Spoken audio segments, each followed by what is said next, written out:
Game of Thrones, The Wrath of the Sleeping Dragon. This video is purely for entertainment and does not infringe on copyrights or laws. The rights to the novel and image belong to the original author. We do not claim ownership. Don't like waiting and want to listen to this fanfic in full now? Subscribe to our Patreon, where you'll find the best fanfics. Chapter 201 Windblown Group.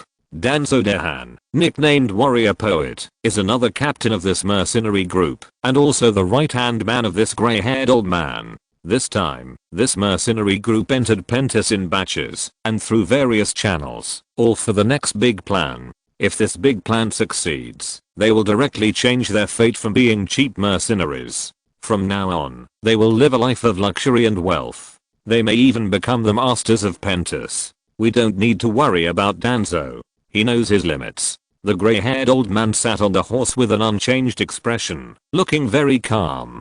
But in fact, there were drums beating in his heart. This was a very risky decision, but the rewards were also very amazing, with risks and opportunities coexisting. He kept his real name hidden and never mentioned it to anyone. Others only knew that he was a candidate for the next Prince of Pentis 30 years ago, but he refused the appointment of the governors and fled his hometown. From then on, he began to wander between various mercenary groups. He once joined the Second Sons, the Iron Shields, and the Mass. Eventually, he left these mercenary groups and founded his own mercenary group with 5 companions. Eventually, it became the famous Windblown in the Disputed Lands. He is the only one of the 6 founders of the Windblown who is still alive today and is now the leader of the Windblown. 30 years have passed, and now his name is unknown. He is just called the Prince of Ragged Clothes or the King of Tatters. Because his most iconic dress is a colorful cloak, because these are all made of clothes from the enemies he killed with his own hands. And he claimed that, if he took off his rags, he would become the most inconspicuous one in the crowd. Really? Hearing the trust of the Prince of Ragged Clothes in Danzo Dehan, the Dothraki frowned slightly, but did not say much. The brothers led by Cargo are more brave and good at fighting, while the other captain Danzo pays more attention to wisdom, maturity, and stability. Therefore, although they are all the right-hand men of the Tattered Prince, the Tattered Prince trusts Danzo more in some matters and lets him take charge instead of Kago. Is the plan reliable this time, boss? The Dothraki with a clear scar on his cheek rode a warhorse and walked side by side with the Tattered Prince, then turned around and asked, "Of course I trust the strength of the brothers in the group, but we don't know that." Kago was afraid of being betrayed by the other party or not keeping the agreement. He wanted to say some derogatory words, such as imp. But when he faced the young man, he couldn't even help but dare not look at the other party and only dared to lower his head and count his toes. Kago, what kind of person do you think he is? The Tattered Prince naturally knew what his men wanted to say. The crowds on the street were bustling, and the long grey hair was blown by the wind. Then the old man turned his head to look at Kago and asked. Kago was riding on his horse and thought for a moment when he heard the captain's words, recalling how Viserys looked after he boarded the ship. The young king was wearing a snow-white fox fur coat. His eyes were as bright stars. He was tall and straight, and he had a sword hanging from his waist. He was generous and casual in his speech and behavior. He dared to board their ship with only one follower, without any fear at all. The captain of the Windblown, the Tattered Prince, sat opposite him, while Cargo, Danzo Dehan, and the torturer, Beauty, stood behind their boss. However, these murderous mercenaries became restrained in front of a young man of noble status. Beauty Maris even blushed and didn't know where to put her hands and feet. Only their boss, the Tattered Prince, was able to speak and behave properly. After all, the Tattered Prince was different from those of them who were born in the mud and had never seen a big scene. He was once one of the heirs of the 40 families of Pentis and received a good education since childhood.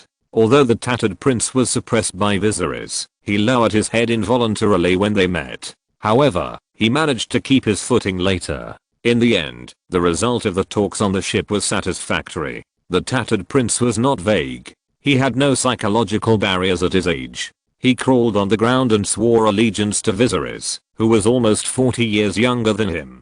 Viserys took out the dusk from his waist and put it on the shoulders of the old man kneeling on the ground. The scarlet sword exuded a faint light, as dazzling as the blood of the setting sun, which made the tattered prince shudder. Then Viserys expressed his acceptance of the tattered prince's allegiance. I don't know why I don't know how to evaluate the dazzling little king cargo. When I think back to it, I was speechless for a moment. The identities and levels between the two are too different, and they are not on the same level at all. 2 days later, the 291st year of the Egan calendar arrived. Snow fell from the sky again. Heavy snowfalls in just 5 days undoubtedly showed that this winter might not be ordinary. The traditional festival celebrations of Pentos also officially kicked off. The night of this day has not yet fallen, but the streets have begun to be decorated with lights and festive banners everywhere.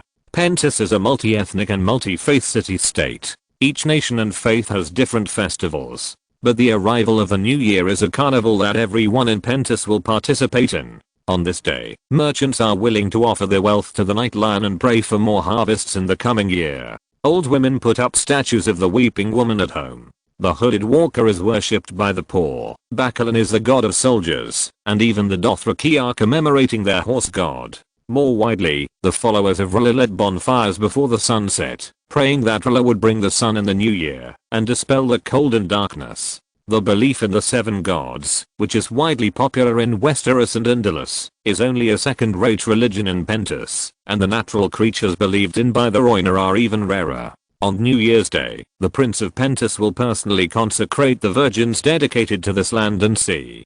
Clang, the harsh sound spread far away, and the gongs and drums dispersed the crowds on the streets. The guards of Pentos, wearing ceremonial armor and gorgeous ceremonial guards, protected the nominal head of Pentos, the Prince of Pentos, walking through the streets. The Prince of Pentos rode in a golden sedan chair, and 3 ceremonial officers held ceremonial vessels in their hands to clear the way for him. Viserys did not ride a horse today, but rode in a sedan chair with the Prince of Pentos to tour the entire rich city-state. The night fell. The whole of Pentos fell into a sea of joy, and people cheered for the Prince of Pentos' ceremonial guards. There were even bold girls standing on the 2nd floor and lifting their skirts, and flowers kept falling from high above. However, there were also farces. Someone in the crowd suddenly made a strange cry, and at the same time, all kinds of foul language insulting the governor were heard. After all, these wealthy governors were oligarchs who monopolized one or even several industries, and they manipulated prices at will and squeezed the hard-earned money of the common people. Naturally, some people were dissatisfied. The guards started to arrest people in a panic. After that, no one knew how much time had passed. The team finally completed the patrol around the city in a mess, and then went straight to the prince's palace. Chapter 202. Long History. Your Majesty, please. Prince, please. Today, Pentos is still the prince of the Rodney family. He was once scared to death by Khal Balbok, Drogo's father. Fortunately, Pentos has been prosperous in recent years, and he can still sit on his throne of ivory and gold with his head.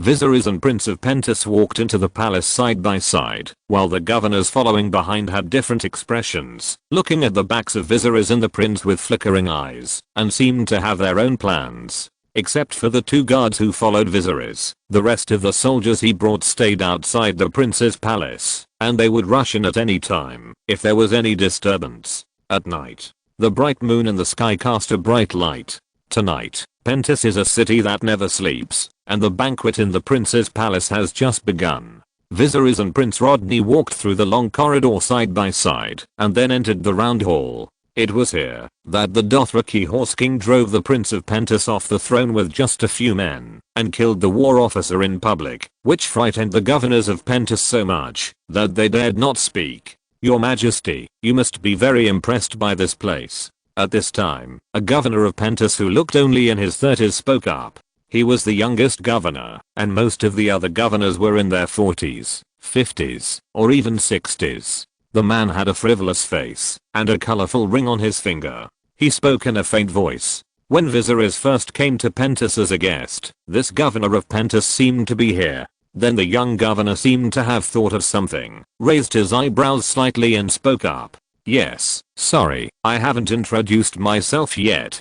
I'm from the Scott family, and I was a nobleman in the Riverlands many years ago. The Scott family was once a nobleman in the Riverlands 100 years ago, but for some unknown reason they left Westeros. Finally, they came to Pentos and settled down, and grew into a wealthy family of great importance in Pentos. The family has huge assets, including 3 chambers of commerce and countless shops, almost monopolizing an industry, so this young Scott can become a member of the governor. Oh, nice to meet you, Governor.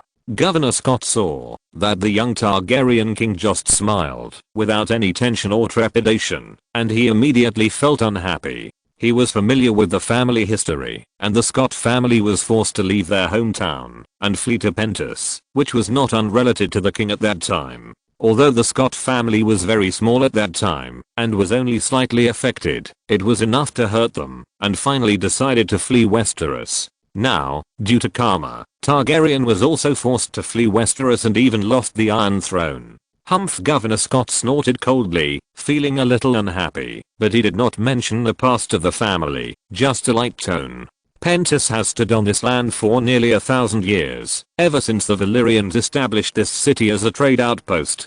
During these 1,000 years, from kings and dukes to ordinary soldiers and slaves, even dragons, Pentos has a long history. Countless people have come here, countless people have ruled this land, but they have turned into a handful of yellow earth. But Pentos still stands here. 2 years ago, a powerful Khal on the Dothraki came to Pentos from the west. The old Khal, who was already old, knew that his time was running out and wanted to use this opportunity to establish his power for his son. However, he failed. He scared the Prince of Pentos, but he was a coward, but he died in the hands of a common man. Governor Scott's voice was cold, but Viserys could hear the threat in his words. Anyone can ride on the top of Pentos for a short time, but in the end the city still stands, and will always be the one who laughs last. Viserys also turned his head to look at the young governor, squinting his eyes with a little more strange color. From his words, it can be heard that the death of Khal Balbo 2 years ago seems to be related to Pentos. Or this is a conspiracy of Pentos. It is easy to make a grassland overlord fall apart and divide it into several Khals, led by several Khals. Perhaps Khal Balbo posed a huge threat to Pentos. Or for other reasons, Viserys did not know the inside story. However, the final result was that Khal Balbo died and his Khals were disbanded. You are right. No one can rule Pentos forever. Viserys nodded as if he agreed with what the other party said, and then spoke calmly, but his words made the other party choke for a while, and then his face was a little gloomy. As he said, no one can rule Pentos forever. Then, who is the ruler of Pentos now? HMPH. The young governor snorted coldly with a gloomy face, and then sat back in his seat without saying anything more. Your Majesty, please take a seat. At this time, another governor who was a little older sat in his seat and spoke. He was Governor Capel of the Keen family, a grey-haired old man wearing a blue velvet robe with golden silk lines outlining the edges of his clothes. On the surface, his attitude towards Viserys seemed the most kind. When he came to Pentos 2 years ago, he and Viserys talked the most except Illyrio. And Viserys nodded slightly, then climbed the steps and sat back in his seat. He was very close to the Prince of Pentos. The entire round hall was a circle starting from the throne of the Prince of Pentos, and there were steps below. The prince was the head of Pentos, and the governor, as the actual person in power, did not sit in the center, but his seat was not lower than the prince by half a centimeter, which could be seen from here. Before the banquet began, the hall was noisy and people were whispering.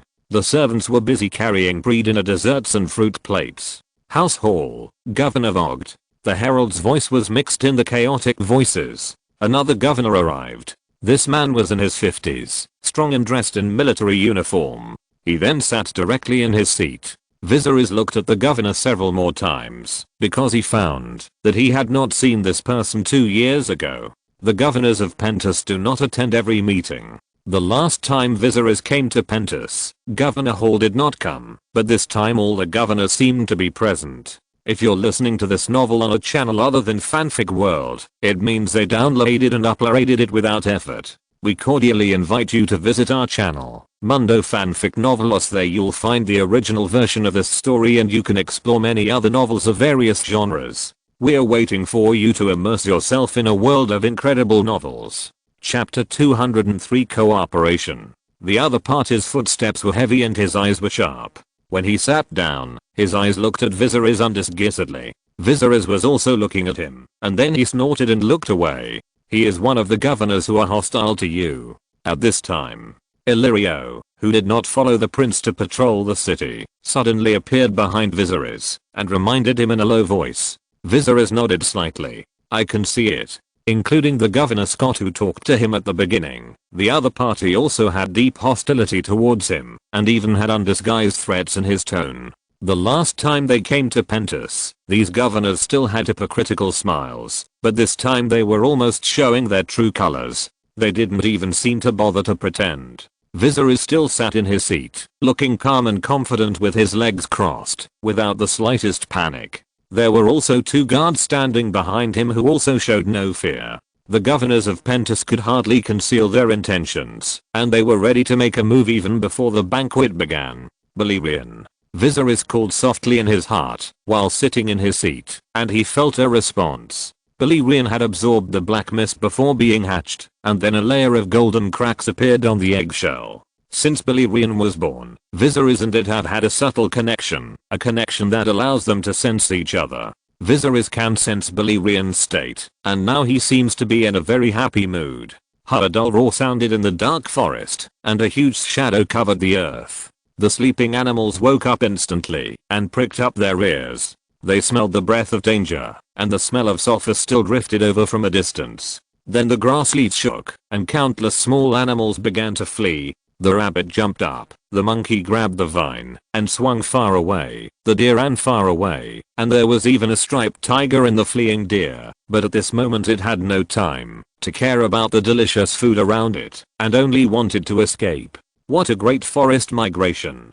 Dragon. Its arrival brought a devastating ecological crisis to this forest. All animals were driven away by him, and some of the unfortunate prey that was caught was directly scorched by his dragon flame, and then bitten and swallowed.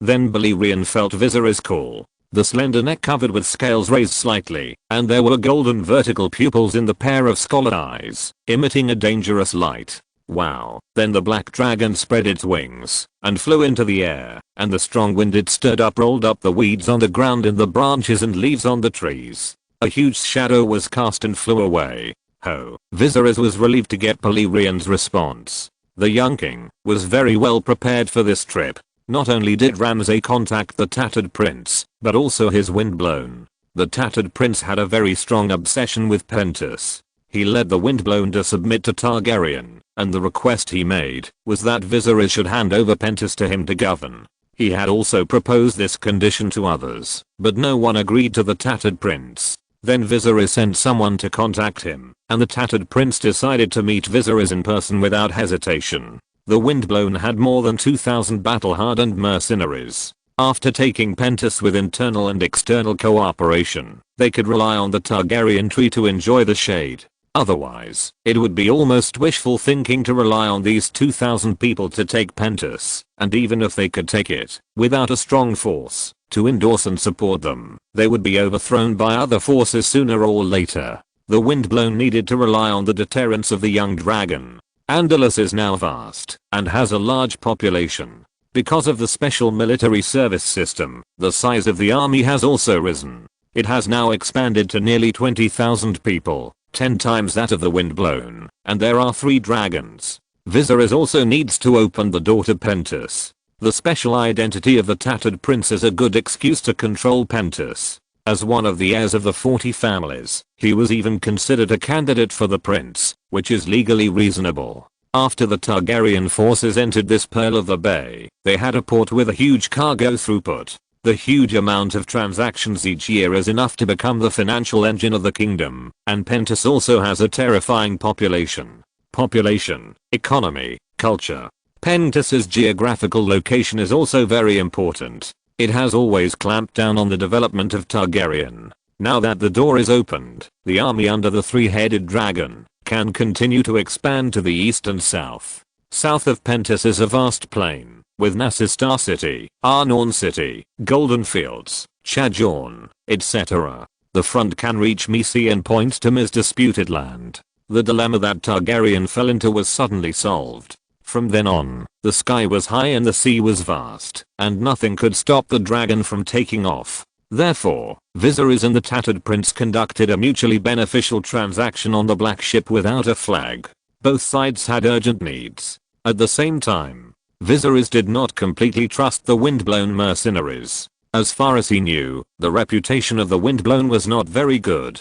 It was incomparable to the Golden Group, which had the motto of words are as good as gold. Therefore, he did not put all his eggs in one basket. He also brought Melisandre, a red-robed priest who had a transcendent status in the Red God religion. There are a large number of R'hllor believers in the city of Pentos, and they will play a vital role at critical moments. With so many teams, Viserys' partner Balerion naturally came along. However, he hid in the woods and slept during the day, and at night he hid in the black night sky, hovering over the head of Viserys' cavalry, without being noticed by anyone. This was the young king's last resort. Just as Viserys said to Oberyn, he never joked about his own life, and he would only take action when he was sure of it. Although this action also had the possibility of failure, Viserys' own life could be guaranteed. If things were impossible, at the last moment, Balerion would swoop down from the sky and take Viserys away.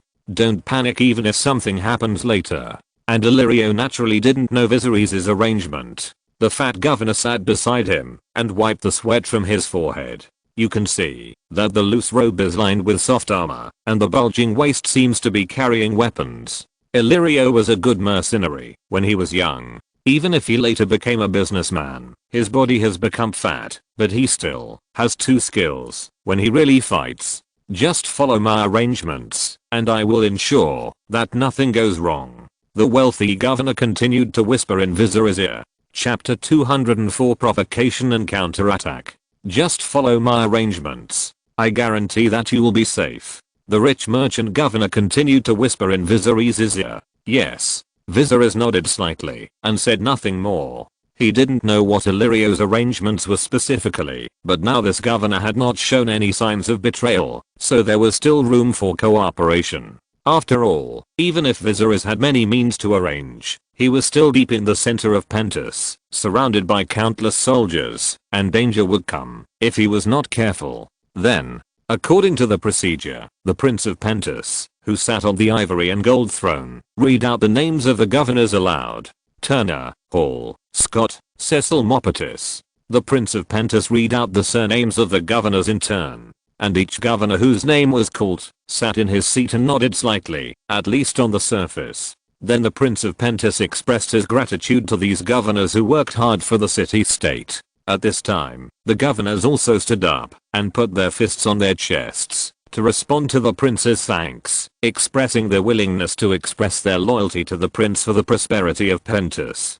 Hula. Then they sat back in their original seats. This is the standard etiquette under the special system of the ancient city-state of Pentos.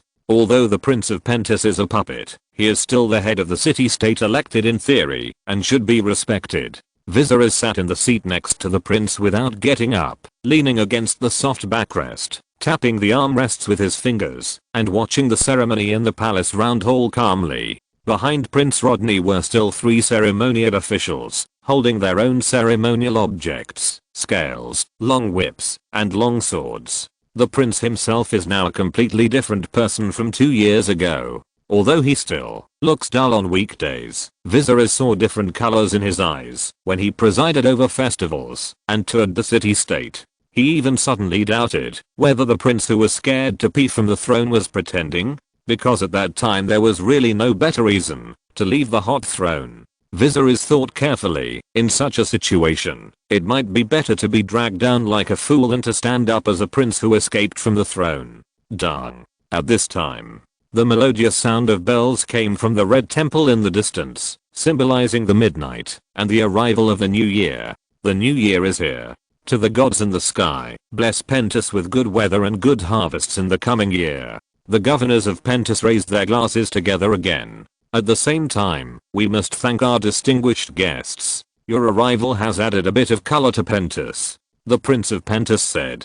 The guard standing next to Viserys had already checked the wine in the glass for him, and then whispered a few words in Viserys' ear. Thank you for your hospitality, Prince. Viserys also raised the glass in his hand, then took a sip at his lips, and put it down. However, at this time, someone suddenly interrupted Viserys. "Are you not good at drinking, your majesty, the king of the seven kingdoms?" Viserys only sipped lightly in response to the toast from the Prince of Pentos. A governor whose name Viserys did not know suddenly spoke up. He was the governor sitting in the fifth seat on the right half of the circle of the Prince of Pentos, wearing a black fur cloak. Although his hair was grey, his eyes were bright and sharp.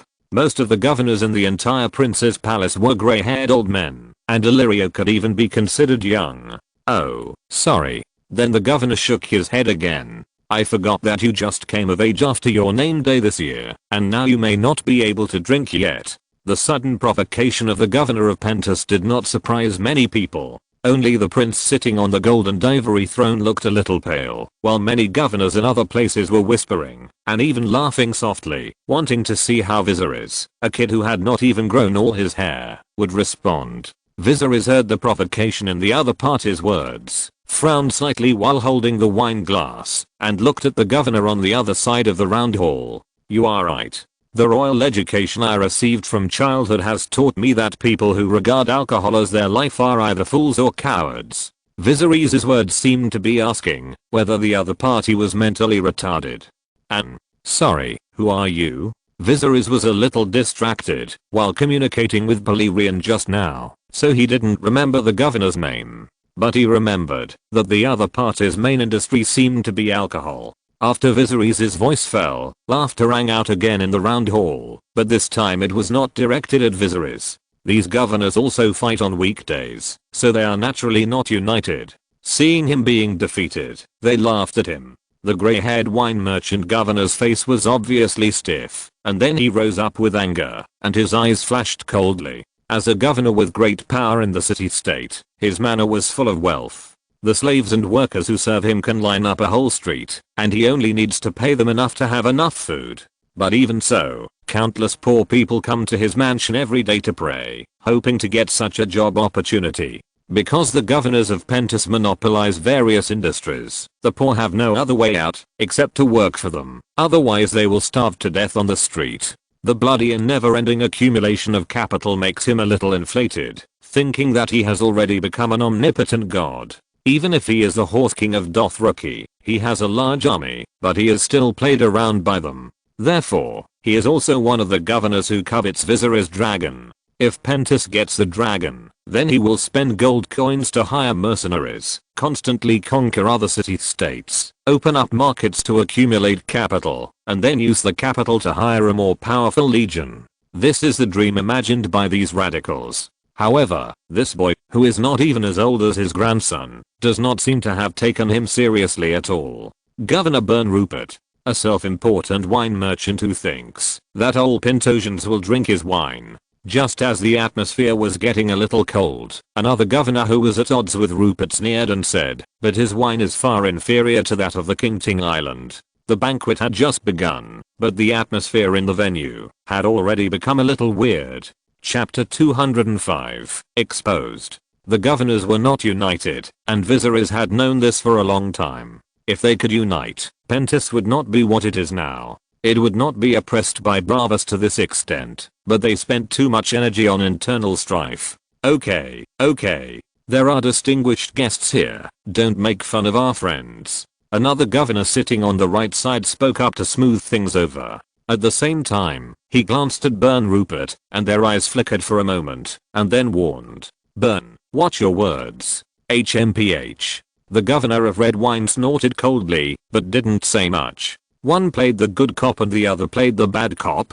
Viserys saw their facial expressions, but still raised his glass to the governor, who spoke up to help. Intrigues and deceptions were going on in the prince's palace. Outside the palace, in the city of Pentos, the atmosphere of joy continued. New Year's Day is very important to Pentos. They will have a virgin consecrated by the Prince of Pentos himself, and then offer it to the land and the sea, praying for good weather and good harvests in the coming year. If the prayer fails, and Pentos loses the war or the harvest fails in the new year, the people of Pentos will not think it is the fault of the gods. Instead, the Prince of Pentos did not do a good job on New Year's Day, angering the gods. Therefore, they will cut the throat of the prince who presided over the sacrificial ceremony to appease the anger of the gods and then elect a new prince. Tonight, Pentus has become a city that never sleeps, with lights and decorations everywhere, and the streets are crowded. Even the most demanding wealthy businessmen will give their employees and slaves a reward at this time and give them a day off. And at the largest port in Pentus, large ships are also hung with lights. Crash, the waves keep hitting the beach. Even the cold of winter cannot dissipate people's body temperature and the festive atmosphere. In the city of Pentus, in an ordinary inn, the atmosphere here is somewhat out of tune with the outside world. In a room, several disguised windblown mercenaries were wiping their weapons. They had already sneaked into the city of Pentus, waiting for the signal to appear, and then gathered to kill the prince's palace, and wiped out all the governors of Pentus. I have been eyeing that woman for a long time. Once her husband is killed, she will be mine. A middle-aged mercenary with a beard on his chin and lips sat on the bed and wiped his sword. He was also wearing armor. On the other side, his companion who lived in the same room with him heard his words and sneered in a low voice. I remember you just saw that woman yesterday, Will, and you approached her, but she didn't respond to you. Do you think you have been eyeing her for a long time? The person who spoke was Dick, the straw in the wind blown. Will and him were from the same hometown, both from Westeros. Will was called Will from the woods. HMPH. Will snorted coldly. You just don't know how to behave. Didn't I tell you before? When I was in King's Landing, there was a coat of arms with a lightning symbol on it. Yeah. Dick, who was sitting on another bed, nodded. That woman screamed louder on the ship than his mother Maris. Will continued to brag. Heh. Dick shrugged his shoulders slightly in disdain when he heard Will mention his past again. Will once seduced a noble lady in King's Landing, promising a long-lasting love, and Will had a fair face at that time, which was indeed much better than her husband, the old man who trembled when he went to the toilet. However, the woman who was deceived onto the ship seemed to have no good ending, except that Will satisfied her lust. Finally, the ship arrived in the and then the poor noble lady was sold to a brothel by Will in exchange for 2 gold dragons. I don't know if she is still alive now. Will has mentioned this matter several times. Some members of the group despised Will's character, while more did not take it seriously and listened to it as a joke. Anyway, no one in the mercenary group should blame anyone else. Everyone is a scumbag. While the members of the Windblown were preparing in the room, suddenly, there was a harsh noise outside the inn. Huh? What's going on? Will from the woods frowned, and then looked at another companion who had been silent. Ali, go out and see what's going on. This companion named Ali was a mercenary from the inn. He had joined the Windblown the shortest time among the people present. His qualifications were naturally not as good as those of the older brothers. He was also a role of serving tea and pouring water on weekdays. But he was saved by Will on the battlefield. Well, okay. Ali shrugged indifferently, feeling helpless about Will's caution. He felt that there should be no problem. The people of Pentus were not prepared for their arrival at all. Then the young me swordsman opened the door and walked out. Just as he was about to ask something, he saw a group of Pentus garrison coming over from the other end of the corridor. They saw Ali's face suddenly change, and then he drew his sword from his waist. Clang. When the mercenary from me saw the Pentus garrison, his heart suddenly tightened. Oh no. He was just about to try to play dumb and get away with it, but the other party now seemed to be coming for them. It was almost impossible to get away with it. The matter has been exposed. Ali's face changed drastically, and he also drew his long sword and shouted to his companions in the room. Run. The garrison on the other side of the corridor saw this scene and immediately quickened their pace and rushed over here. Stop. Don't run. Then they chopped with a sword. However, as a mercenary, Ali was naturally more experienced in combat than these rotten garrisons. He chopped down with a sword, and Ali's neck immediately shrank. The soldier from Pentus chopped the wooden railing of the corridor on the second floor of the inn with a sword, and immediately wood chips flew, and the railing was chopped off. The other 2 mercenaries in the room, Dick and Will, were naturally experienced, otherwise they would not have asked Ali to come out and take a look when they heard a little movement. Hearing the warning from their companion, the 2 mercenaries looked at each other. Caca. Then he kicked open the window blocked by the wooden board, and then jumped down from the second floor to the top of the stable below. Boom. The roof of the stable collapsed in an instant, and the horses tied inside were frightened and neighed in fear. And the news leaked out at some point, and now the outside of this inn has been surrounded by the Pentus garrison. Seeing someone jump down from the second floor, they immediately pounced on them like a group of vicious dogs. Stop. Kill them. The two old mercenaries of the Windblown felt their scalps numb when they saw this scene. Something bad has happened. They knew that this was definitely not an accident, and it must be that the news was leaked. Otherwise there would not be so many garrisons coming to arrest them. It seems that the boss's plan this time is going to go badly. However, at this moment, they had no time to worry about the tattered prince, so they could only fly away boldly. The two of them just looked at each other, and then without the slightest hesitation, they split into two groups with long swords in their hands, and went straight into the alley. Chapter 206 Griffin. The windblown mercenary alley who stayed in the inn was still fighting desperately. Crash. The corridor of the inn was turned into a mess. The wooden railings were cut off, and the wooden barrel on the corridor was grabbed by Ali and thrown directly over, hitting a garrison soldier in the face. Bang. The soldier was knocked to the ground immediately. His face looked like a soy sauce bottle had been knocked over. His face was covered with blood, and his nose seemed to be broken. Seeing this scene, the soldiers chasing behind became even more furious. Don't run. Quick. Catch him. The mercenary ran in front, and the garrison soldiers chased behind. Seeing that the two old mercenaries had abandoned him and jumped out of the window to escape, Ali was also desperate. Then he was trapped in the middle by the garrison soldiers who came from below at the entrance of the stairs.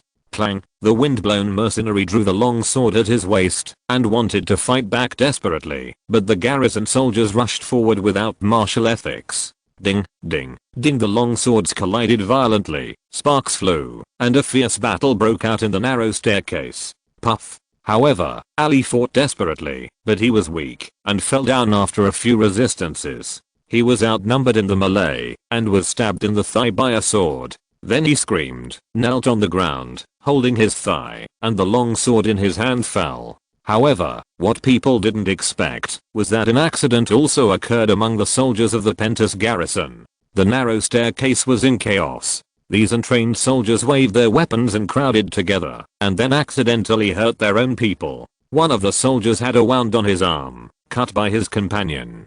Fortunately, it was not serious, but a lot of blood flowed out, and his face was a little pale. The mercenary of the windblown group sat on the ground holding his thigh, and blood flowed out. One of the soldiers of the garrison had just chased for a long time, and even now he was still a little out of breath. Seeing this humble mercenary still wailing on the ground, he was immediately furious. He wanted to kill the other party as soon as he drew his sword. Ding, HMM. However, just as his sword was about to stab down, it was stopped by the captain of the garrison. There was still blood on the tip of his sword that had not been wiped clean. This captain looked much more respectable than his colleagues. Of course, not all the garrison in Pentus were good for nothings. It was also him who stabbed Ali's thigh with a sword just now and subdued the mercenary of the windblown group. The governor wants to capture him alive. The captain of the garrison was a middle-aged man in his 30s. His face was clean and neat, with a layer of light wrinkles at the corners of his eyes and a pair of calm eyes. The captain took a deep look at the reckless subordinate, then raised his sword and pushed the opponent's sword away. HMPH. The reckless soldier was pushed out, snorted unwillingly, but still admitted his defeat obediently. Snap. Put the sword back into the sheath. His background is much stronger than that of the captain. If the other party hadn't had some skills. However, the captain of the garrison didn't look at him next, but only looked at the mercenary sitting on the ground bleeding profusely. He frowned slightly and said, "Stop the bleeding first. Then take him back for interrogation." As the captain finished speaking, two soldiers stood up behind him. "Yes, Captain Griffin." Then, two soldiers lifted Ali from the ground and took him to stop the bleeding and bandage the wound. Then they escorted him to the dungeon and pried open his mouth. And such a scene was not only here, but also staged in other places in Pentus. Open the door. Boom. A team of aggressive soldiers kicked open the doors of hotels and inns. Then they broke in with weapons in hand and began to search all the guest rooms roughly. You. Stand over here. Once a suspicious person is found, arrest him first. If arrested, kill him on the spot without mercy. Puff. The soldier killed a mercenary who had obviously lost the ability to resist with a sword. Chaos everywhere. In another tavern a league away from here, it was now in a mess. Several bodies of Pentus soldiers lay on the ground, and it seemed that they had just experienced a battle. Puff. At this time, a naked Dothraki pulled out his arak from behind a corpse lying on the counter of the tavern. Blood immediately flowed down. The Dothraki raised his hand to wipe the blood that had just been splashed on his cheek. He was a mercenary captain of the Windblown, Kago, the right-hand man of the tattered prince. At this moment, the brave Dothraki looked a little gloomy. He knew that the matter must have been exposed, but he didn't know whether there was an insider leak or other reasons. However, it seems that the former is more likely. The tattered prince wanted to make a fortune with his brothers and change his destiny to become the master of Pentus. But there were still profit-seeking villains in the Windblown who betrayed the leader in order to get higher profits and leaked this plan to the governors of Pentus. Perhaps there is another possibility. This traitor was originally a spy planted by the governor of Pentus in the Windblown. After all, the legendary life story of the tattered prince has long been widely circulated, and he has always been obsessed with Pentus. Therefore, the governors had already planted spies in the Windblown a long time ago, but they were already undecided. Damn it. Kago's face was a little hideous, and the scar on his cheek was slightly moving. What he hated most in his life was betrayal. The plan has been exposed, and now we can't wait any longer. The Dothraki glanced fiercely at the members of the Windblown who followed him. Then what should we do? Boss Kago. The mercenaries who followed Kago looked at each other. They had just killed all the Pentus guards together, and now they were in a difficult situation. They could only follow the leader to the end.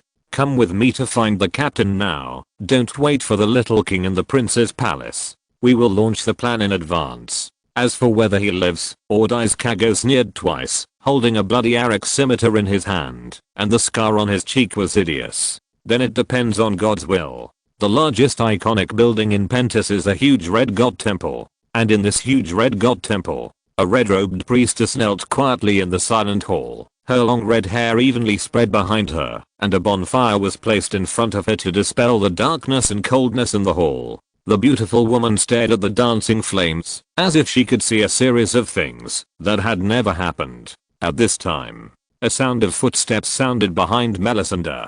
Chapter 207 Undercurrent. Hearing the footsteps behind her, the woman did not move, but her eyes slightly turned back, and then retracted. Tap, tap, tap. Soon, a man in a black cloak with a hood covering his face walked into the hall. Viserys' mansion was under strict surveillance, and now all the inns and hostels in Pentus were being raided. And no one thought that Viserys had arranged his backup in the Red God Temple. The city is already in chaos. Ramsay's nose head, hidden under the hood, raised slightly, revealing a gloomy face. At the same time, a pair of eyes did not hide their desires, looking up and down at the priestess of R'hllor. Melisande, who was kneeling in front of the bonfire, heard the words of the little Skinner, and remained silent for a long time, as if she was thinking about something, and her beautiful eyes were staring at the dancing flames in front of her. It was not until Ramsay's outstretched hand almost touched her cheek that she slightly fluctuated. Ramsay Snow. Melisande spoke abruptly. In this empty hall, the priestess' voice seemed a little ethereal and even echoed. Ramsay's hand froze in midair. He had a strong premonition that, if he really touched Melisande's cheek, something terrible would happen. The woman knelt in front of the bonfire with her back to him, and even the fragrance of the woman had penetrated into his nostrils. However, Ramsay felt a thorough chill from the top of his head to his toes. A trace of doubt flashed across the eyes of the little Skinner, and he took 2 steps back involuntarily, but still argued unwillingly. Humph, isn't the sacrifice in the temple used to? The temple of R'hllor would take in many abandoned orphans, and when they grow up, they will become monks or temple prostitutes in the temple. Because of the rules, passed down from an unknown supreme priest of the Red Temple, people can feel the gods when they reach orgasm during intercourse, so the job of temple prostitutes has been added to the temple. However, many high-ranking members of rulers' followers know that these are just a means for them to attract believers and strengthen their religion. But for this reason, the term sacrifice has been stigmatized many times on the continent of Essos. This is what Ramsay said at the moment. In fact, he did not dare to have other bad thoughts, but he could not control his hands. He thought that he and Melisandre were both Viserys' dogs, and what was the difference between dogs? However, Melisandre's face was normal, and she was not angered by Ramsay's obviously humiliating words. Her eyes were still calm, and then she spoke calmly. I saw your tragic end in the flames. Ramsay, if you don't take care of your lower body and cause public outrage, the prophecy will come true. Melisandre's voice was flat, and flames danced in her red eyes. She still didn't turn her head, but her words made Ramsay feel a little numb. He didn't know whether Melisandre really saw the prophecy about herself in the flames, or whether this woman was just scaring him. But thinking about the premonition of danger just now, Ramsay decided to be more cautious from now on, so as not to really come true. Then the gloomy young man straightened his face, coughed lightly and said, the city has been in chaos, and it is still under planning. Should we inform His Majesty about this matter and let him be prepared? Melisandre sat quietly in front of the campfire, squinted her eyes slightly, thought for a moment and nodded. Yes. Have you completed all the tasks assigned to you by the true king? When Ramsay heard Melisandre's words, a confident smile suddenly appeared on his clean face, and his white teeth were sharp. Of course. The prince's palace on the highest hill in Pentos. Viserys sat next to the Prince of Pentos on the top of the round hall steps, and on his left was Governor Illyrio Mopatis. At this moment, the dinner was halfway through. After 3 rounds of wine and 5 dishes, except for a small conflict at the beginning, everything went smoothly afterwards. However, the undercurrent was still quietly surging. Viserys observed that many governors were whispering and pointing at him, and the governor's servants kept coming in and out, and I didn't know what news they were reporting. A lot of footsteps could be heard in the corridor outside the palace, almost completely covered by the sound of the performance. Now a clown was performing at the bottom of the steps, and the dance just now had come to an end. This was a short dwarf with a tattoo on his face. At this moment, he was telling jokes that were not very funny, and even a little obscene, in an exaggerated and sharp tone. Viserys felt a little drowsy, but the elderly governors listened with relish, and laughed from time to time. Haha. The atmosphere in the hall seemed harmonious and friendly on the surface, but, under this surface harmony, there was a surging undercurrent.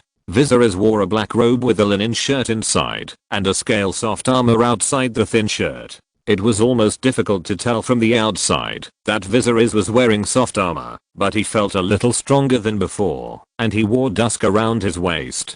The silver-haired boy supported his cheek with one hand, his soft long hair hung on his wrist, and his pair of lavender eyes looked at the clown below. He was a little absent-minded. There was a conspicuous tattoo on the other person's face, which was said to be a unique style of Volantis. The Volantis liked to tattoo the faces of slaves, so that they could easily identify which one was a slave, and which one was a free citizen, and then treat them differently. Viserys didn't have too many thoughts about such a poor dwarf. He didn't have the power to change the world now, so he didn't have any burden in his heart. The only thing he thought of was the dwarf called Little Devil Tyrion Lannister. I wonder what the little devil looks like now? Tyrion was a few years older than him, and he should be about 17 or 18 years old now. However, although Tyrion was a dwarf with physical defects, his wisdom was amazing. If possible, Viserys would like to meet Tyrion and sit down with him to have a drink and chat. Unfortunately, Targaryen and Lannister were mortal enemies, and the two were destined to be enemies. At least it seemed like that now. And when Viserys was a little distracted, tap tap tap, a soldier from Pentos suddenly walked in hurriedly from outside the hall. Sir. He quickly climbed the steps and came to a governor, leaned down and whispered a few words in his ear. Then the grey-haired governor's face changed. What? Chapter 208 The secret is revealed. What? The old governor couldn't help blurting out what the soldier said, but then he realized that he had lost his composure and quickly shut up, but his face was still a little ugly. However, the noise he made still attracted the attention of the other governors. In fact, the status of the governors was not equal. There was a considerable gap between the most powerful governor and the weakest governor. And this white-haired old governor was the most powerful among all the radical governors, so his attitude and every word and action were crucial.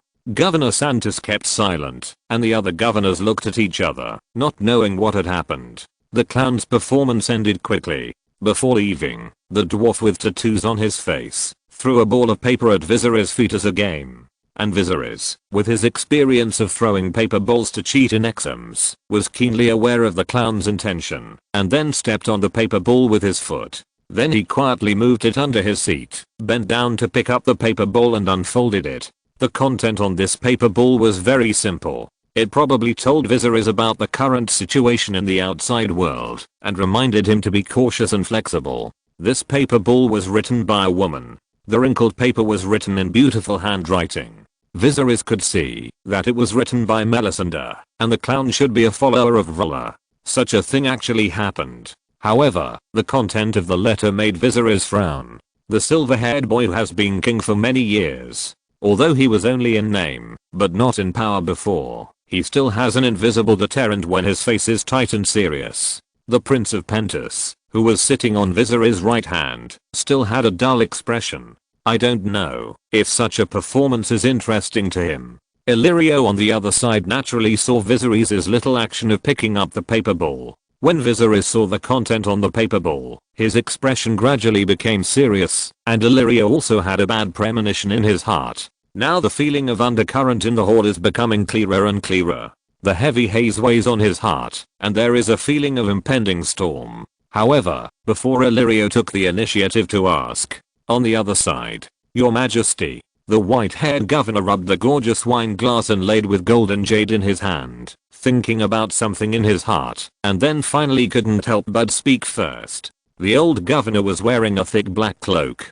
Although there was a blazing fire in the fireplace of the prince's palace, there was also a handful of flames on each stone pillar to dispel the darkness and illuminate the light, and also provide heat. Sitting in the palace, drinking and eating meat, he didn't feel the cold outside at all. However, after all, the old man was old and his body was naturally not as good as the other governors who were in their prime. He raised his glass slightly to toast Viziri's. And Viziri's naturally gave face to the old governor, and the servant holding the wine pot beside him filled the wine for the young king. Viziri's also raised his glass slightly, then took a sip of the slightly bitter crimson liquid, looked at the other party and spoke calmly. Governor Santos, what do you have to say? After the white-haired old governor drank a sip of the wine in the glass, his wrinkled face like dry bark seemed to have a little more redness. He looked at Viziri's with his eyes and spoke hoarsely. Your Majesty, do you feel satisfied with Pentus's hospitality this time? As soon as the Governor Santos spoke, the melodious violin sound in the hall stopped. The violinists put down their instruments and stood aside with their hands hanging down, not daring to make a sound to disturb the old man's speech. I offer you wine, meat and music, beauty and gold and silver. The old governor's voice was hoarse and low, echoing in the quiet hall. Viziri sat on the chair, one elbow supported on the armrest of the chair, and holding a wine glass in his hand. He stared at the old governor and his eyebrows slightly lowered, but he still nodded. Satisfied. Of course I'm very satisfied. The young king's voice was clear, and also rang in the hall. Although he knew that he was surrounded by enemies, Viziri was not afraid. The silver-haired young man looked at him with a sharp gaze, and his aura was not inferior to that of the old governor who had the advantage of home court. He wanted to see what the old wall lamp was thinking. Oh, as long as your majesty is satisfied.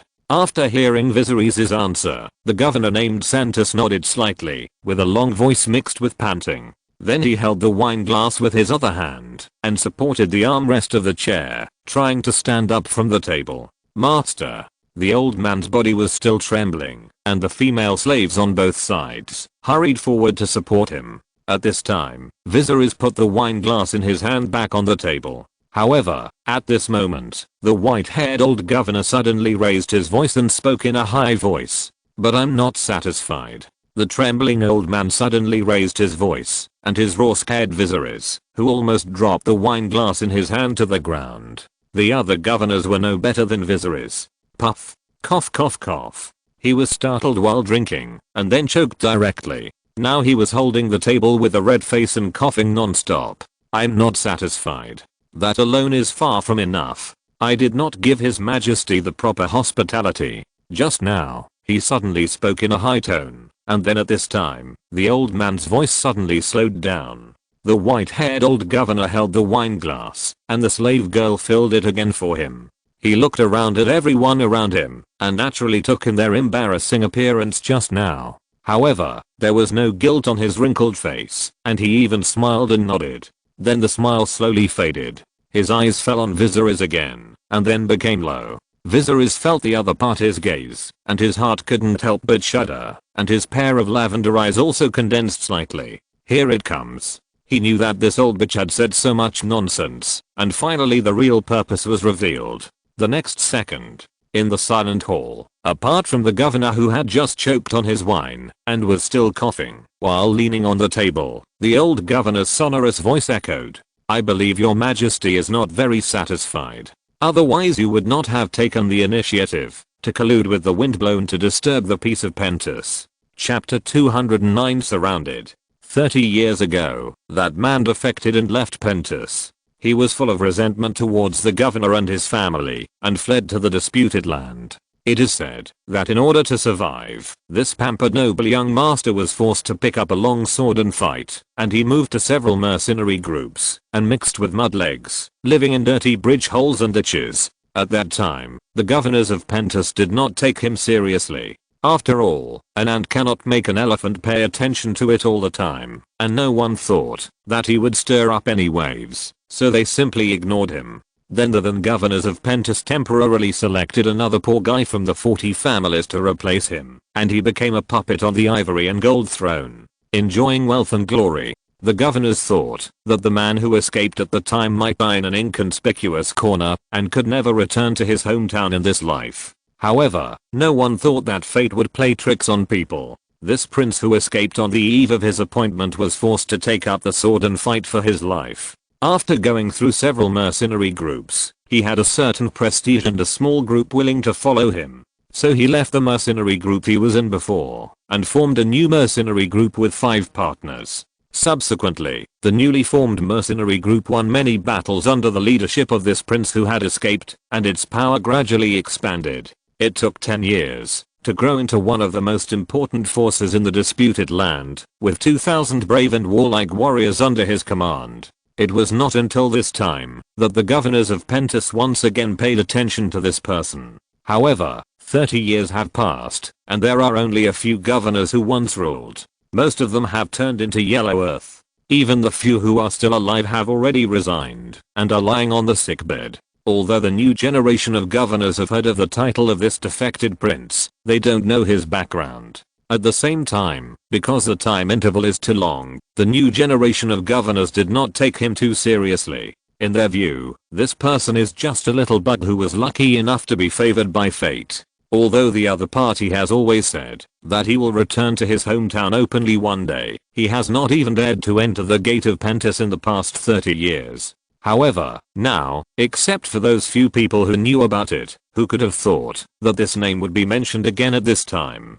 Governor Santos' words immediately caused an uproar in the banquet hall. What? Viserys colluded with the Windblown? Is it the guy who defected 30 years ago? Prince Tattered? Yes, that's him. Many governors were confused and surprised when they heard the news that was as shocking as thunder, and then they couldn't help whispering with the people around them. It seemed that they had just learned the news. The news that the Windblown had infiltrated Pentos was only known by a few governors. And it was the news that was secretly received through some channels just a few hours before the festival celebration tour of the city. At that time, it was already dark. At the same time, these governors who knew about it only knew this news, and did not understand how serious the situation was. They just thought that a group of windblown mercenaries had infiltrated. The relationship between the governors was not so harmonious. Even now, they were all considered radicals, advocating to take action against Viserys and force him to hand over the dragon. However, before this incident, these governors who were still considered a faction were actually enemies who hated each other. It was good enough that they did not stab each other in the back. Therefore, the news that the Windblown had infiltrated Pentos did not spread widely among the governors. The governor Santos who spoke had great power in the city-state and was one of the insiders of this matter. The words of Governor Santos completely ignited the silence in the banquet hall. All the governors were whispering, and the servants and guards in the hall could not help but look at each other.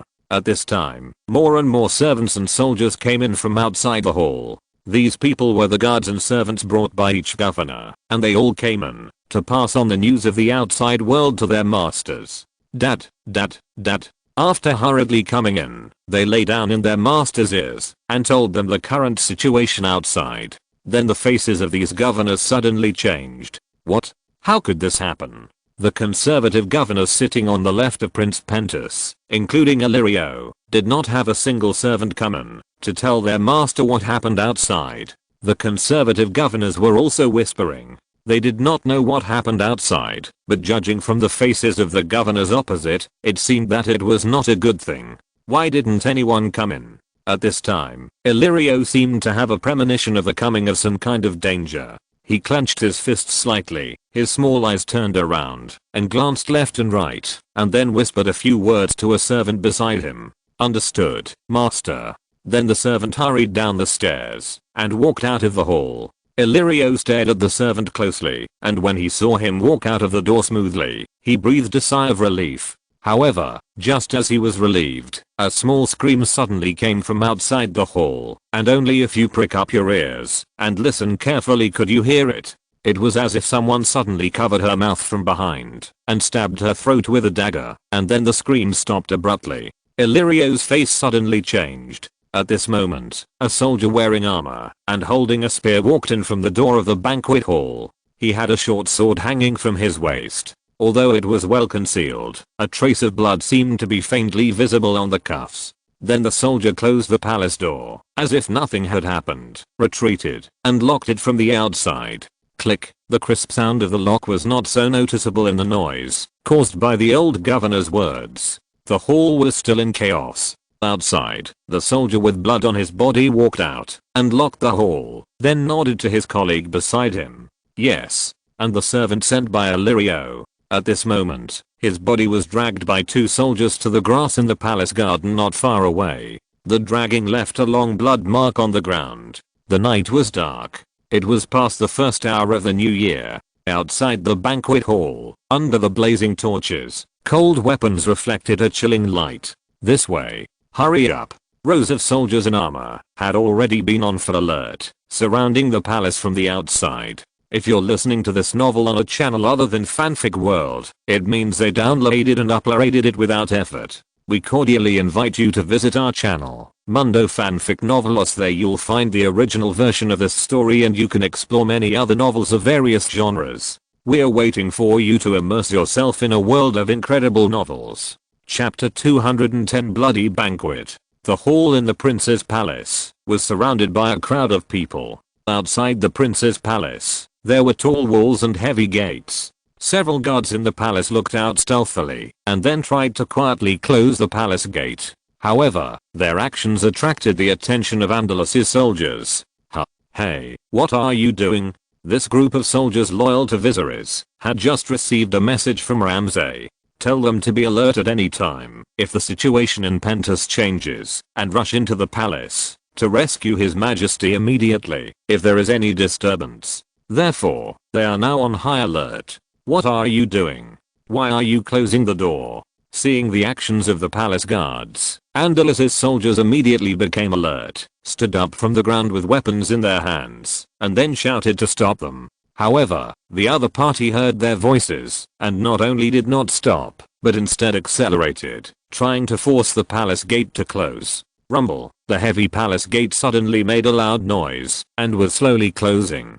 No. Something happened. The Andalus soldiers reacted immediately after seeing this scene. Something must have really happened in the palace. Then they fired a warning arrow. Quick. Seize the palace gate.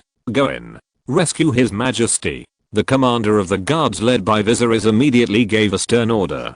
200 fully armed Andalus soldiers rushed forward, trying to forcibly stop the palace gate from closing, and seize the palace gate. Stop them.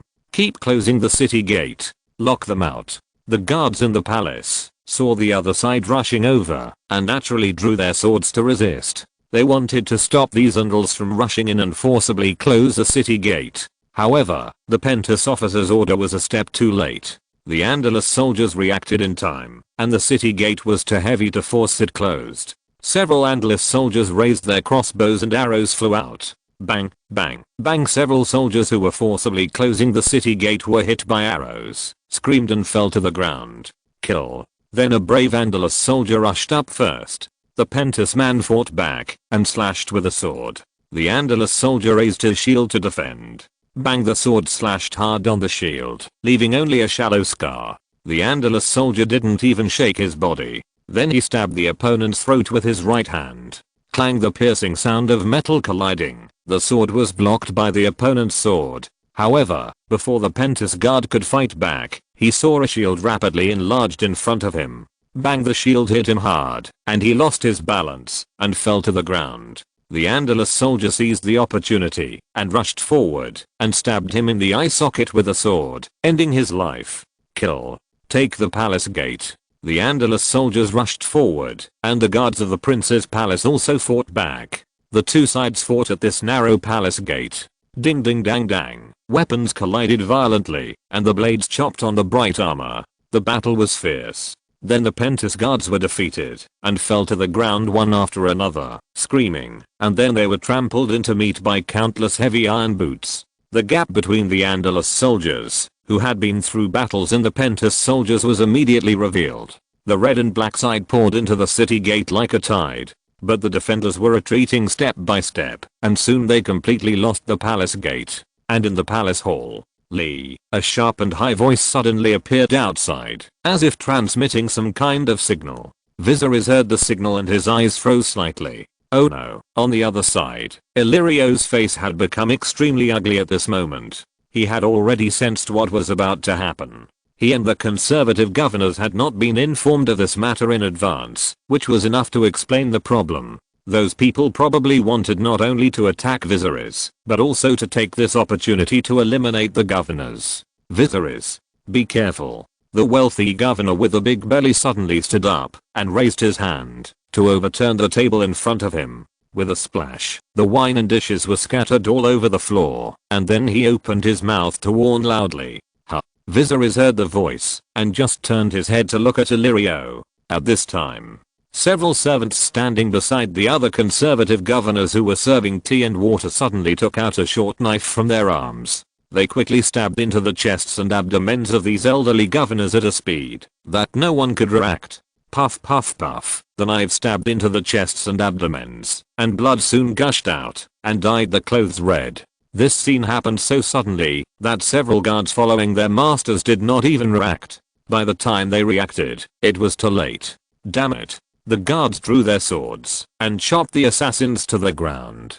Their masters' eyes widened at this moment, and their trembling lips quickly lost their color. Blood flowed down the corners of their mouths, and the blood bubbles spit out dyed their beards red. However, they still had disbelief on their faces. They never believed that the other party dared to attack them until they died. This was a way to break the rules of the game, like opening the devil's box. With such a bad start, I'm afraid Pentus will never have peace in the future. Among them, there was also a servant who looked inconspicuous standing next to the stone pillar of the palace. He also took out a dagger from his arms and suddenly rushed towards Viserys.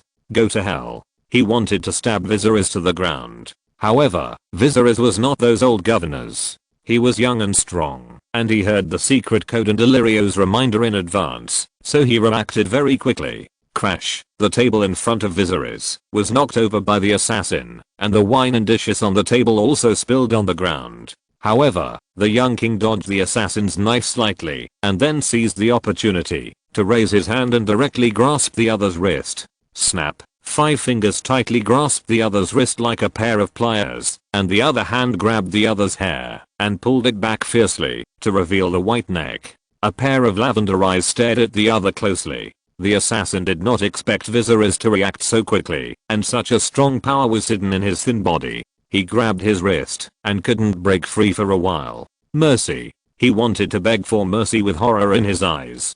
Then Viserys ignored him, and then slightly exerted force in the assassin's horrified eyes, grasped the other's wrist, and cut his own throat with his short knife. Puff, blood spurted out instantly. However, at this time, bang, bang, bang, the bowstring made a sound, and several crossbow arrows flew towards Viserys. Chapter 211 The Magic Mountain. A row of Pentus soldiers holding crossbows appeared on the upper floor of the palace. They raised their crossbows high and aimed at the guards of the conservative governors below, including Viserys and Illyrio. Then they pulled the trigger. The next second, bang, bang, bang, the bowstring burst out. Under the candlelight of the palace, crossbow arrows flew out, flashing cold light and rushing straight to the crowd below. The radical governors suddenly made a fatal move, and the conservative governors were hit hard in an instant. They were assassinated in front of the table without any defense. And they were thinking of cutting the grass and rooting it out. Afterwards, when the palace gate was opened, they could completely blame Viserys for this matter. Therefore, the guards of these conservative governors were also in bad luck, and none of them were allowed to survive. Puff, puff, puff, one by one, they wanted to hide or beg for mercy, but they were shot and fell in a pool of blood. As the first to flip the table, Illyrio naturally reacted quickly. Although he was a little fat, he was still a good mercenary when he was young. The fat governor held his sword in one hand and hid behind the stone pillar in the hall with the help of the table, which was the blind spot for shooting. Ding ding, several crossbow arrows aimed at him hit the palace pillars and then bounced away.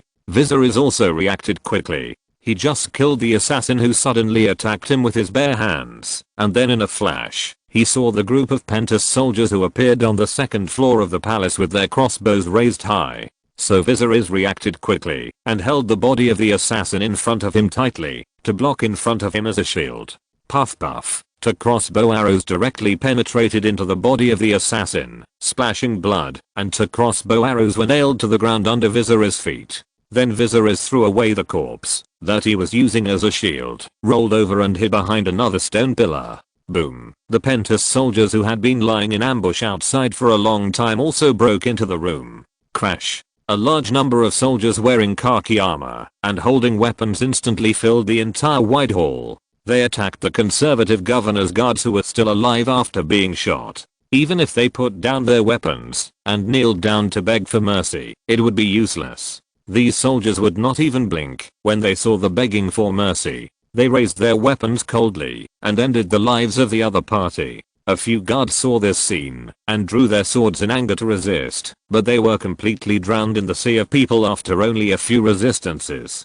Among the group of Pentus soldiers who rushed in, one person was particularly eye-catching. He was extremely tall, nearly 8 feet tall, and stood out in the crowd like a crane standing out among chickens. His shoulders were also very broad, his arms were as thick as small tree trunks. He was wearing heavy armor, and he held a huge sword in one hand that was difficult for ordinary people to swing with both hands. The whole person was like a tank rushing forward. At this moment, he lifted up a conservative governor's guard who was resisting with one hand. The other party kicked his legs in fear and tried to pull his arms apart, but he couldn't shake them at all. "Spare my life." The governor's guard showed a terrified expression on his face. He was almost scared to pee his pants. His voice was trembling as he wanted to beg for mercy from this terrifying knight. However, there was a cruel look in the other party's eyes, and then he crushed his neck with a click. Then he threw the body against the wall beside him like throwing a rucksack. Bang! Instantly, the red and white objects were knocked out. The surrounding Pentus soldiers saw this scene and hid far away, not daring to provoke this man. And not far away. Now all the radical governors have already hidden far away, watching the one-sided massacre here with cold eyes. However, seeing this cruel scene, they could not help but frown slightly. This guy. No wonder those people on the other side of the narrow sea call him the first evil man in the 7 kingdoms. The governors whispered to each other. Duke Tywin said to borrow someone with him. Viserys can't escape. Well, now it seems that what he said is indeed reasonable. This person is the one sent by Duke Tywin of Casterly Rock on the other side of the narrow sea. He is nearly 8 feet tall and weighs about 30 stones. He is a real humanoid monster. Although the little king of Targaryen is also known for his bravery, he has no way to fight against this monster. The difference between the two people just standing there is a world of difference. They can't think of any way for Viserys to escape from this monster. And on the chaotic battlefield, Viserys saw this person and his pupils shrank slightly, and then he felt a little numb on his scalp.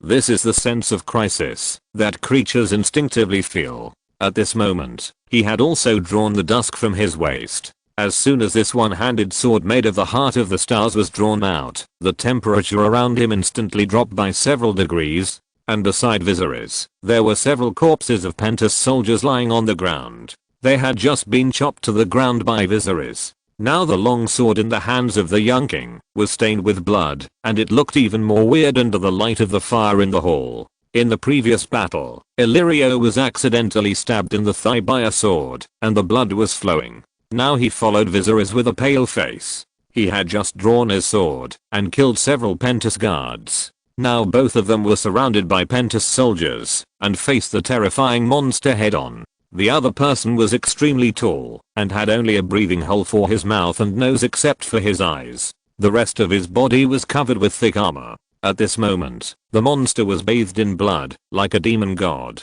holding a two-handed sword in his hand, slightly lowering his head and staring at Viserys with cold eyes. A clearing was set aside in the field, leaving only Viserys and the monster. Illyrio was pale, and he retreated to the wall with one hand covering his thigh. Hey! At this time, a Pentus officer shouted a warning. The governor has ordered that the Mad King's son wants to capture him alive. Be careful not to. However, before the Pentus officer finished speaking, a cold and terrifying gaze fell on him. In an instant, the Pentus officer felt cold from the top of his head to his heels. His face was slightly pale, and he dared not say anything more. Viserys was facing the monster alone in the field at this moment. His eyes were fixed on the other party, and his feet were carefully controlling the distance. Said Gregor Clegane. Puff. Then he held the hilt of dusk tightly in his hand, and pulled it out from behind the body of a Pentus soldier who fell beside him. Blood dripped onto the ground. Because of the force, the nails holding the hilt were slightly white. Are you the mountain? Chapter 212 Fight. The mountain. Viserys tightly gripped the hilt of his sword, his eyes fixed on the giant man who looked like a mountain, his eyes showing an unprecedented solemnity. The mountain Gregor Clegane, known as the first evil man in the Seven Kingdoms, can actually also be called the most powerful knight in the Seven Kingdoms in theory. Gregor Clegane was given this title not because he had the best swordsmanship in the Seven Kingdoms, but because he was so tall that the oppressive feeling coming at him made Viserys feel that his breathing was a little difficult. What's even more terrifying is that the mountain's huge body did not affect his speed and agility at all, and coupled with his pretty good swordsmanship, this guy is simply a machine born to kill people. The silver-haired boy's breathing unconsciously became a little heavy, his throat rolled slightly, and he exhaled lightly. At the same time, his feet kept retreating, carefully controlling the distance between himself and this big guy. Damn it, why haven't the reinforcement arrived yet? On the other side, Illyrio, who was stabbed in the thigh, was pale and bloodless at the moment. The wound on his leg was still bleeding, and he leaned against the cold wall tightly. In fact, Illyrio had arranged a backup plan in advance for emergency use. In case of any accident, reinforcement would come to rescue them. However, for some unknown reason, the backup plan arranged by Illyrio has not arrived yet. At this moment, the governor with the yellow, forked beard looked at the big guy facing Viserys, and his already pale face looked even more desperate. Viserys? Are you sure you want to fight this guy? This is the tallest man I have ever seen. Not only the governors of Pentus, but even Illyrio felt that Viserys had no chance of winning this battle. The Pentus soldiers who surrounded the battlefield and flashed out of the open space also thought so. Gods be with you. This guy might be able to control a dragon. Who on earth can fight him? Illyrio was still chattering away, but Viserys had no time to pay attention to the frightened governor. Because this was the most dangerous moment he faced. He didn't know who would win or lose if Drogo was still alive and fought the mountain one-on-one, but now the psychological pressure brought to him by the mountain was stronger than that of Drogo. Viserys Targaryen. At this time, the extremely tall giant covered in heavy armor suddenly spoke. His voice was deep and loud, like the big bell of St. Bela's Cathedral, and you could even feel your ears buzzing if you listened closely. Under the heavy helmet, the mountain's cold eyes were also locked on the little guy with silver hair in front of him. Silver hair. He remembered that he knelt in front of a guy with silver hair at that time, and the other's face was somewhat similar to the boy in front of him. However, he hated kneeling to others. The noble Sir Gregor Clegane hated two things in his life. The first was that other men were more handsome than him, and the second was that he had to kneel down to others. The silver-haired man had both of these, and he even put a sword on his neck. Therefore, he hated people with silver hair. Your brother Igor once knighted me. Gregor Clegane spoke again, his voice still loud, his eyes coldly staring at the little guy in front of him. At the same time, he dragged the heavy sword on the ground with one hand, rubbing it in sparks bursting, and walked towards Viserys. Is that so? Viserys didn't know why the mountain mentioned this past, and his brows slightly gathered and continued to speak. But you betrayed him. Although he said this, Viserys still paid 200% attention in his heart, staring at the other person's movements closely and not daring to be careless at all. However, the next second, without warning, the mountain suddenly raised his huge sword and slashed at Viserys, as if he wanted to split Viserys in half. Although the mountain was huge, he was very fast when he moved. He swung his heavy two-handed sword and slashed it down quickly and fiercely. When Viserys saw the other party suddenly attack, although he was prepared, his heart still skipped a beat. However, he still reacted quickly and dodged the sword. Ding! The mountain held the huge sword in one hand and slashed it hard at the place where Viserys had just stood. The gravel and dust flew and directly shattered the floor where Viserys had just stood. The Pentus soldiers who had cleared the space around to watch couldn't help but gasp when they saw this scene. This monster. His power is really too great. Viserys exhaled slightly after dodging the mountain's sword. But he did not rush to fight back, but held Dusk in his hand and kept a proper distance from the opponent, looking like he was frightened by the mountain. Illyrio leaned against the wall and also watched the battle between Viserys and the mountain, but he could not help Viserys at all in his current condition. Even if he went back to 20 years ago, when he was still a young and strong mercenary, he still could not fight against such a terrifying big guy. Viserys, be careful. Illyrio could only cheer Viserys up.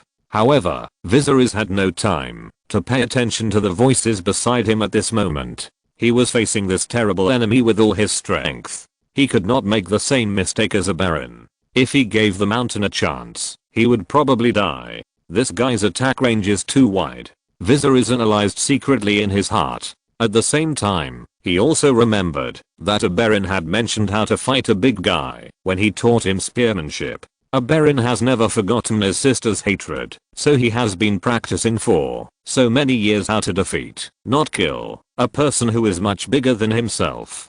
Big guys look like they are full of muscles and fierce, but they don't have much muscle in their necks, eyes and other vital parts. At that time, a baron held a spear in one hand, and the young silver-haired boy had just been knocked down by him and sat on the ground panting. Then a baron used the tip of the spear to point at the boy's body. Here. The sharp tip of the spear approached the boy's throat and eyes at close range. And here. Finally, Prince Dawn slapped Viserys, but with the spear, urging him to get up from the ground quickly. I did some after sales service 2333 and made a small modification starting from chapter 206. Chapter 213 Maneuvering. So, Viserys. In the future, if you are going to fight someone who is much bigger than you must make full use of your advantage of being more flexible than him. Papapa, a baron and the silver-haired boy fought again with their spears, and the wooden spear shafts collided with each other and made a sound.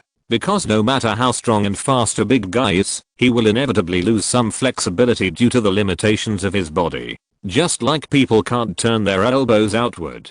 The silver-haired boy was fighting with his teacher while listening to what he said, thinking that people's elbows seemed to be unable to turn outward. Then he was hit on the back by this unethical guy with a spear.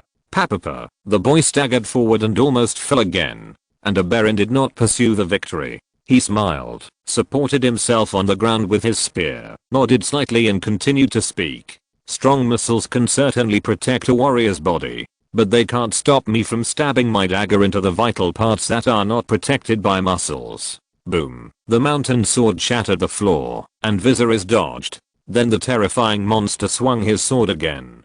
Betray? How the two-handed sword swung and tore through the air, making a dull whistling sound. If the sword hit Viserys, he might be cut in half, with his intestines and stomach scattered all over the ground. The mountain just used this move to kill a guard of a conservative governor, and now his body, which was cut in half, was still lying on the ground not far away. The young king's lavender eyes once again condensed slightly, but this time he still chose not to confront the mountain head on, but took a step back to avoid the sweeping sword. Boom. This time, Ser Gregor Clegane slashed his sword on the stone pillar next to where Viserys had just stood. The flying debris hit the handsome face of the silver-haired boy, and the mountain sword also left a shallow mark on the stone pillar. You can only run away, boy. Although the two swords hit the air, the mountain was in high spirits. He stretched his muscles and bones, and became more arrogant. The giant man, who was nearly 8 feet tall, slightly stretched the muscles of his neck, and his joints made a sound that made people's teeth ache.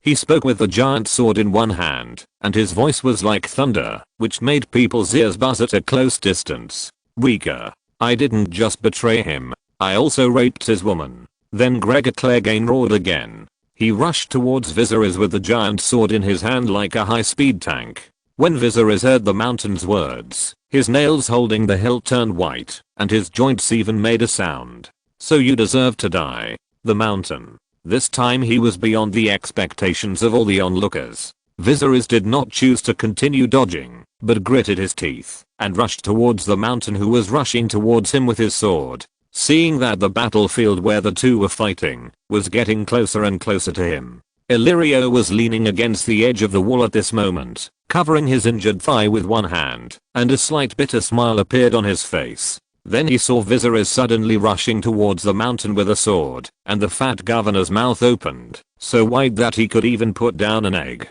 The Pentus soldiers watching around had the same reaction. Although they did not think that Viserys had any chance of winning, continuing to use his flexibility to deal with this monster was the only chance to live a little longer. Isn't it courting death to rush forward like this? However, on the battlefield, the mountain roared and rushed towards Viserys, and Viserys, who was obviously much shorter, also rushed towards Gregor Clegane with a sword. The instantaneous fight was almost difficult for people to see with their naked eyes. Clang. Figures intertwined and only the sound of metal rubbing violently could be heard, destroying everyone's ears. Then came a loud noise. Bang. The mountain, wearing heavy armor, rushed too fast and failed to break and crashed directly into the wall of the hall, and the armor made a dull sound. Everyone in the hall even felt that the wall was shaking slightly, and the chandelier with candles above was shaking gently, and many candles even fell down. HMPH. Gregor Clegane accidentally bumped into the wall, but it was not a big deal. He just shook his head slightly and snorted in a dull voice. This. Illyrio, who was next to the mountain, covered his thigh with one hand, and the expression on his face was uglier than crying. He never thought that the two people would fight and hit him. But fortunately, the mountain only had Viserys in his eyes now, and he didn't even look at the fat man next to him. Then he slapped the armor on his body, but at this moment, the giant's palm paused slightly. Because he saw a long scratch on the armor around his waist. On the other side. Swish. Viserys' figure slid far away, and then he clasped his 5 fingers on the ground to stabilize his figure again. Almost. Then Viserys stood up and took a deep breath. The hairband he used to tie his hair broke at some point, and his long hair like molten silver spread out and hung down his back. At this time, Raw, Ser Gregor Clegane on the other side was a little angry. He didn't even look at Illyrio who was trembling beside him, but roared, picked up the big sword again, and rushed towards Viserys again. He wanted to tear this silver-haired kid to pieces. Boy, not only did I rape his woman, but I also smashed his son's head. What can you do to me? The tall giant rushed over, and this time Viserys did not continue to dodge, but raised his sword to meet it. But he did not fight the mountain head on, but used his clever strength to deflect his sword from the side. Clang, the loud sound of metal colliding was extremely harsh and echoed in the hall, and many Pentus soldiers who were very close covered their ears. Clang clang clang. Then the metal and iron collided violently, sparks burst out, and the long swords kept intertwining. And Viserys also seized an opportunity during the fight and stabbed the mountain's chest with a sword. Bang, although it stabbed in, it did not pierce through, but was blocked by the heavy armor. Such thick armor, the huge body of the mountain also took 2 steps back slightly, and then raised his foot to kick out. Bang, Viserys crossed his arms to block his chest, and his body rolled back a little awkwardly to dissipate the force. However, his arms and chest were still a little burning. The mountain's powerful kick almost broke his arm. 8 feet is about 2.4 meters, and 30 stones is about 190 kilograms. Chapter 214 Counterattack. Such thick armor. Viserys' chest kept rising and falling as he gasped. He raised his hand and wiped the blood from the corner of his mouth. He was a little caught off guard just now. He thought he could seize the opportunity to pierce the opponent's heart with a sword, but he didn't expect that the mountain's armor was so thick. Although Gregor Clegane was called the first evil man in the 7 kingdoms, this evil man was extremely afraid of death and retribution, so the armor he wore on the battlefield was extremely heavy. In addition to the outermost layer of plate armor, he also put on a layer of chainmail inside, and the innermost layer was boiled leather armor and lining clothes, a total of 3 layers of armor. Such 3 layers of armor are even impossible for ordinary people to wear. Even a trained knight would find it difficult to move in such heavy armor. However, the mountain was obviously not one of them. Even wearing such a heavy 3-layer armor, he could still move freely and fight. Therefore, although the divine weapon in Viserys' hand was as sharp as a Valyrian steel sword, it still failed to pierce the armor of the mountain from such an important position with added protection as the chest. I raped his woman and killed his cub, and now I'm ordered by Lord Tywin to crush your head. Then Viserys half knelt on the ground and panted a little, and the mountain roared again and rushed towards Viserys, slashing down with a sword. Die. Viserys half knelt on the ground holding the sword in one hand, watching the mountain slash down with a sword. But he did not continue to choose to fight head on with the opponent, but rolled to the left and dodged his sword again. Clang, the great sword slashed on the ground with a loud noise. Viserys rolled to the side and counterattacked very quickly. Clang, holding the sword in his right hand, he directly slashed at Gregor Clegane's wrist, trying to cut off his right hand holding the sword. However, although the mountain is tall and has unparalleled ferocity, he is not a brainless reckless man. It would be a big mistake to think that the mountain only relies on his physical condition and is not good at swordsmanship. Clang, Gregor Clegane raised his sword to block Viserys' task. However, a new scar was added to the blade of his greatsword. The mountain's greatsword was also made by a forging master at a high price. Although it is certainly far inferior to the Valyrian steel sword, it is also a good weapon. However, this weapon was greatly suppressed after encountering the divine weapon that is on par with the Valyrian steel sword. Gregor Clegane's cheeks under the flat-topped helmet suddenly turned black when he saw this scene. Hula. However, at this time, Viserys suddenly seized the opportunity to roll forward. His long silver gold hair was scattered, and the long sword in his hand swung directly and accurately into the gap of the mountain's armor. Puff, the cold sword pierced through the flesh and then burst out with a strong burning feeling, just like a ball of fire burning on the wound. The next second, it fiercely slashed through the waist of the demon mountain. Swish. Ah. Gregor Clegane suddenly let out a painful groan. Blood immediately gushed out from the gap in the armor that was cut, dyeing the cold iron sheet red.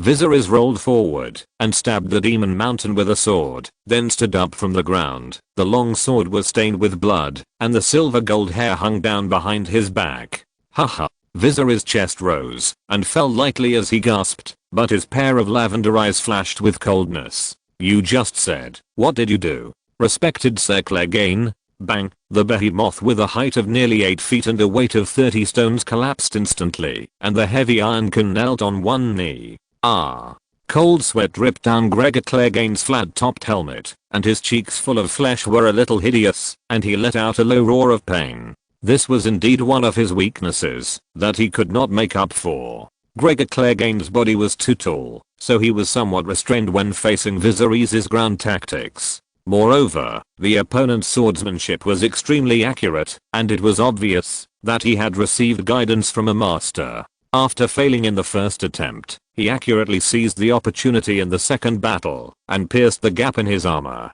This made him think of the silver-haired young man who had personally knighted him. The world remembered Riga's gentle and sad music, but the mountain remembered Riga's exquisite killing skills. Kaka, Gregor Clegane fell to the ground with one knee, his armor making a sound, and he gasped for breath. Blood stained the cold armor red and flowed down his thigh to the ground. All this happened too suddenly. The Pentas soldiers watching around didn't even react at first. Then there was an uproar.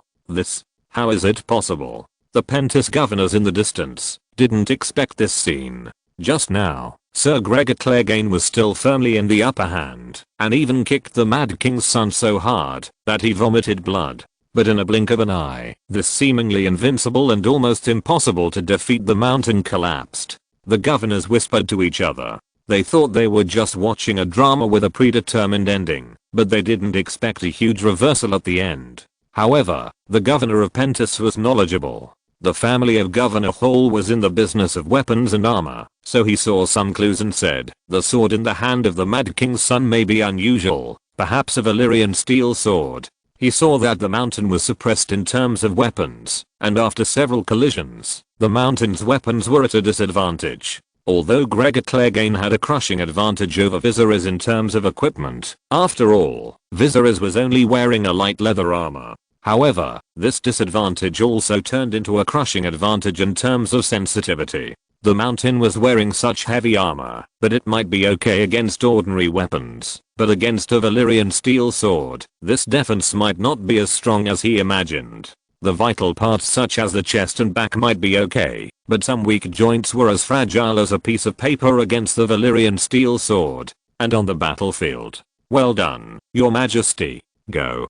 Kill him. Illyrio was overjoyed when he saw this scene, and then he shouted. But Viserys ignored him. He stood behind the mountain, staring coldly at the behemoth half kneeling on the ground. Then his eyes narrowed slightly, and he spoke calmly. Respected Sir Clegane, why are you silent now? Viserys mocked, and then it was clear that the mountain's fist clenched slightly, as if he was angry. However, although Viserys mocked, he did not relax his vigilance in his heart. He knew that this big guy would not fall down, just because of a little blood. Chapter 215 Defeat. Then, Viserys took a step forward, raised the long sword in his hand, and pretended to kill the other from behind. However, the mountain seemed to have been waiting for this moment for a long time. Roar. Hearing the sound of Viserys walking towards him, the behemoth suddenly grabbed the giant sword on the ground and roared, and swept the sword behind him. This was actually a trap set by Gregor Clegane. He wanted to pretend that he couldn't get up and take advantage of Viserys' carelessness after winning to chop this hateful guy in two with one sword. However, to his disappointment, Viserys seemed to have been prepared for this. He slightly dodged the mountain's sudden sword attack again. Crash. But Gregor Clegane also took the opportunity of Viserys being forced back by him to struggle to stand up from the ground. This tall giant was not only muscular and superb in swordsmanship, but also very cunning. He wanted to lure Viserys into the trap, but Viserys was not so easily fooled. The mountain stood up with his huge body, his chest rising and falling violently, still panting. The place on his waist that was cut by the long sword was still bleeding, and the black and cold armor was stained with blood and turned a little purple. Damn little bastard. I must kill you today. Then Gregor Clegane burst into a dull roar again, and his pair of black and white eyes were full of madness. Holding the giant sword high, he injured the severe pain in his waist and the blood that kept flowing down, and rushed towards Viserys again. What a shitty governor's order. Even if Lord Tywin spoke here, it would be useless. The mountain's violent temper came up. Today, he, Sir Gregor Clegane, must tear this hateful silver-haired boy to pieces. After being injured and angry, the mountain was like a madman, and his speed was even faster than just in his prime. He rushed towards Viserys like an angry brown bear. However, facing the obviously angry mountain, Viserys seemed very calm. The young man let out a light breath, and once again dodged the mountain's charge, while also mocking him. Mountain, is this all you can do? Die. However, Gregor Clegane ignored Viserys' mockery and continued to swipe his sword like crazy. Instantly, facing this sword, Viserys' eyes instantly flashed with a lavender light and activated his extraordinary ability. Gregor Clegane's sword became extremely slow in his vision. Viserys easily dodged the opponent's violent sword again. Then the long sword in his hand once again accurately pierced Gregor Clegane's thigh along the gap in the armor. Puff! In the firelight of the palace hall, the dusk flickered with the blood of the setting sun, and his sword blade was still stained with the mountain's blood. Then it pierced his thigh again without any hindrance. The battle has become a one-sided situation. Clang. Then, with the sound of armor and swords rubbing against each other, Viserys pierced the mountain's thigh with a sword, and then easily drew his sword away again. Roar, and this time, the mountain really roared in pain. Boom. The golden mountain collapsed again, and he knelt on the ground. The great sword in his hand also fell with a clang, falling not far away. Gregor Clegane knelt on his knees, his hands on the ground, and beads of sweat on his forehead, soaked all over his helmet. It dripped down the holes on the helmet for eyes and breathing to the ground. Said Gregor Clegane. What did you say you did? Keep talking. However, the entire Prince's Palace of Pentos was now silent. No one expected such a result. Viserys actually defeated this terrible guy and completed an almost impossible battle. The governors of Pentos in the distance stood on a high place and witnessed this scene with their own eyes. They widened their eyes in disbelief and felt a little dry in their throats. The son of the Mad King? Is he really a real dragon? Dragons disappeared for more than 100 years. When people believed that dragons would never come back, Viserys hatched a dragon. Although this was done by his sister Daenerys, the world was still willing to believe that this was evidence of the favor of the gods. The faith of the seven gods claimed that Viserys was the messenger of the seven gods and that the merciful father had crowned him. The Rhoynar people believed that Viserys was the son of the mother of the river Rhoyne and was favored by heaven and earth. Under the influence of Melisandre, the believers of R'hllor believed that Viserys was the son of the sun, the reincarnation of Azor Ahai, and that he would defeat R'hllor's enemies and save the world in the future with the Lightbringer in his hand. These princes of Pentos had never seen what a dragon looked like, including Illyrio. They had only heard that Targaryen had hatched a dragon again and wanted to take it away. But in front of them, Viserys had completed an incredible battle and defeated Gregor Clegane, the mountain, and he really appeared before their eyes. Well, the farce is over.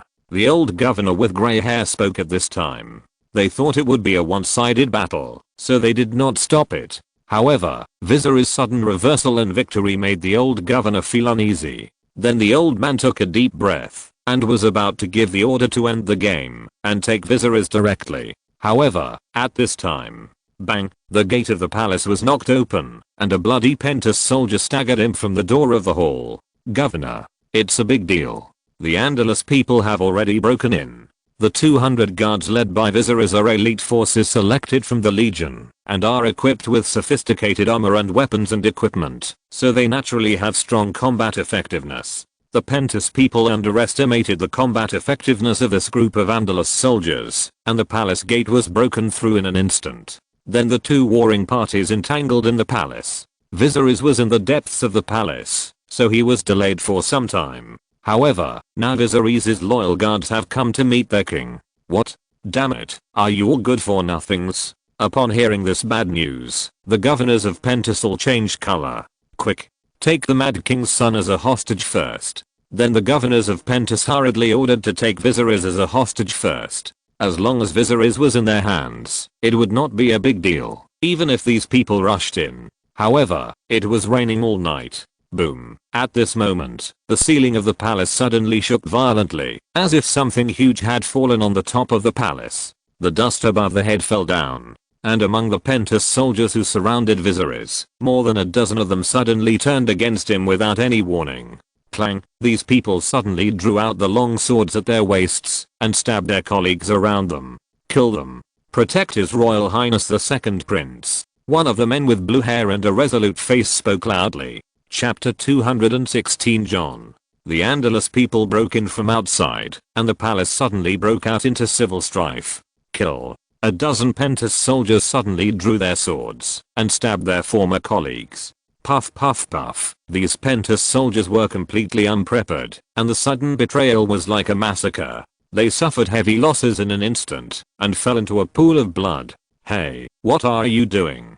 Someone was shocked and angry and drew his sword to fight back. However, in an instant, he was stabbed from behind with a sword. The long sword pierced his chest, and the tip of the sword appeared from his chest, and he screamed. Suddenly betrayed, the Pentus people fell into chaos in an instant, and it was difficult to distinguish between enemies and friends. When Viserys saw this scene, his eyebrows slightly raised, and he was also a little surprised. Is this reinforcement? Viserys did not expect that there were reinforcement of his own in the enemy's interior. Is this the people of the Windblown? Or was it arranged by Melisandre? However, just when Viserys was a little surprised, Illyrio, who was standing beside him and holding his thigh, relaxed a little, then grinned, revealing a smile that was uglier than crying.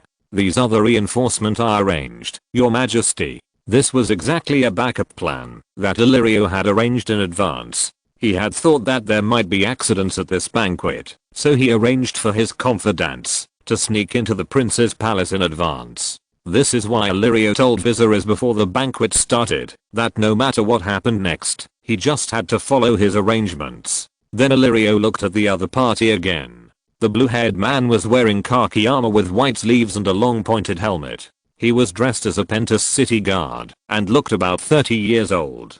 "Griffin, you're too late," Illyrio complained. "Griffin?" Viserys turned around and looked at the man when he heard Illyrio's words. Then Viserys was slightly stunned. He seemed to have an inexplicable familiarity with this man named Griffin, as if he had seen him somewhere before. But perhaps too many years had passed, and Viserys could no longer remember. "Sorry," he apologized stiffly, but the captain of the garrison named Griffin did not even look at Illyrio. His swordsmanship was excellent, and he had received strict training. He had just ambushed in the crowd and suddenly attacked, slashing left and right and killing several Pentus soldiers in succession. Then Griffin turned his head, his eyes fixed on Viserys, and looked at him for a while, took a deep breath and spoke. "Your Majesty." Viserys continued to look him up and down after finding that the other party looked familiar, but he did not speak in a hurry. "Griffin." Viserys' lilac eyes flickered slightly, weighing the name. He placed the long sword stained with the blood of the mountain on his elbow, clamped it tightly, and then pulled it out, gently wiping the blood off the blade. Snap. Then he put Dusk back into the scabbard, and then raised his head, and asked in a calm voice, "You just called me His Royal Highness the Second Prince. Are you Jon?" Griffin's expression changed slightly in the face of Viserys' direct question. He didn't expect that His Royal Highness the Second Prince was so sharp that he caught just a little flaw. Except for the old ministers, who were once loyal to Targaryen and served in King's Landing, or even the Red Keep, no one would call Viserys His Royal Highness the Second Prince. This is already a title that is extremely far away from him, and there are not many people who would subconsciously call him that now. However, Griffin's expression changed slightly, but he still did not directly admit his identity. "Your Majesty, the situation is critical now. We can talk about some things in detail after we go out, but now we should fight our way out of here first." "Escape?" Viserys raised his eyebrows slightly, and then shook his head calmly. "There is no need to escape." "What?" Griffin heard Viserys' words, and showed a slightly puzzled expression. At this time, boom, a loud noise came from the ceiling of the prince's palace again, as if a huge object was violently hitting the palace. Crack, the solid walls and ceiling of the prince's palace cracked instantly, and dust fell down, covering the Pentus people who were in chaos below. What happened? Is there something on the top of the palace? Many Pentus people who were caught in the civil strife raised their heads and looked up, making doubtful sounds. They didn't know what was happening outside the palace. At this moment, these Pentus soldiers were already in a state of panic. They couldn't even tell who was the enemy and who was their companion. Looking around, they could only see soldiers wearing the same armor fighting everywhere. The governors of Pentus were also in disagreement at this moment. Some governors loudly ordered the soldiers to rush up and catch Viserys, while others felt that the situation was over and wanted to sneak out through the back door while taking advantage of the chaos. "Quick, take me away from here." Among them was Governor Scott, who had just provoked Viserys. This young governor had cold sweat on his forehead and his heart was beating fast. He had a bad feeling. However, before these governors who wanted to escape could run to the back door under the protection of the guards. Boom. Then there was another violent collision, like a heavy hammer hitting everyone's heart and making them jump. At this moment, even the slowest people realized that something was wrong. Outside, however, before they could shout, the next second, boom. The ceiling and outer wall of the palace were finally smashed under the violent collision, and rubble and debris splashed out.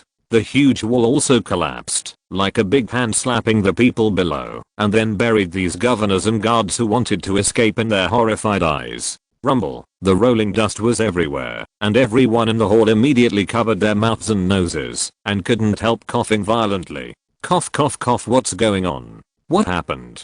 The white-haired old governor couldn't help but speak under the protection of the guards. They didn't know what happened, and then one side of the palace wall and ceiling suddenly collapsed. At this time, under the dark night sky, a low and hoarse dragon roar suddenly rang in everyone's ears. If you're listening to this novel on a channel other than Fanfic World, it means they downloaded and uploaded it without effort. We cordially invite you to visit our channel, Mundo Fanfic Novelos. There you'll find the original version of this story and you can explore many other novels of various genres. We're waiting for you to immerse yourself in a world of incredible novels. Chapter 217. The Dragon Arrives. A low and hoarse roar penetrated the rolling smoke and dust, slowly echoed under this narrow sky, and resounded in the ears of everyone present.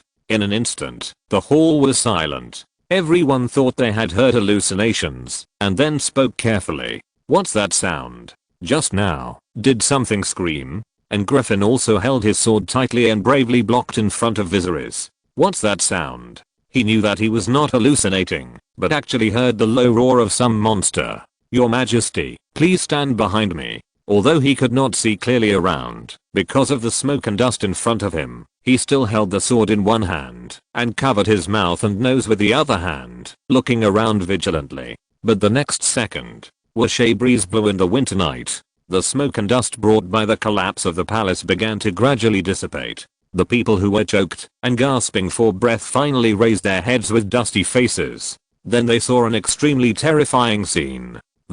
All the Pentus soldiers stared up at the top of their heads with dull eyes. There was a huge shadow more than 10 meters long on the top of the palace ruins. This is Cap. Everyone tightly grasped the weapons in their hands. Sweat soaked their palms without knowing when. Then their throats rolled, and they swallowed a mouthful of saliva. Under the bright moonlight, a giant monster more than 10 meters long appeared on the top of the palace ruins. Its sharp dragon claws firmly grasped the ruins that had not collapsed.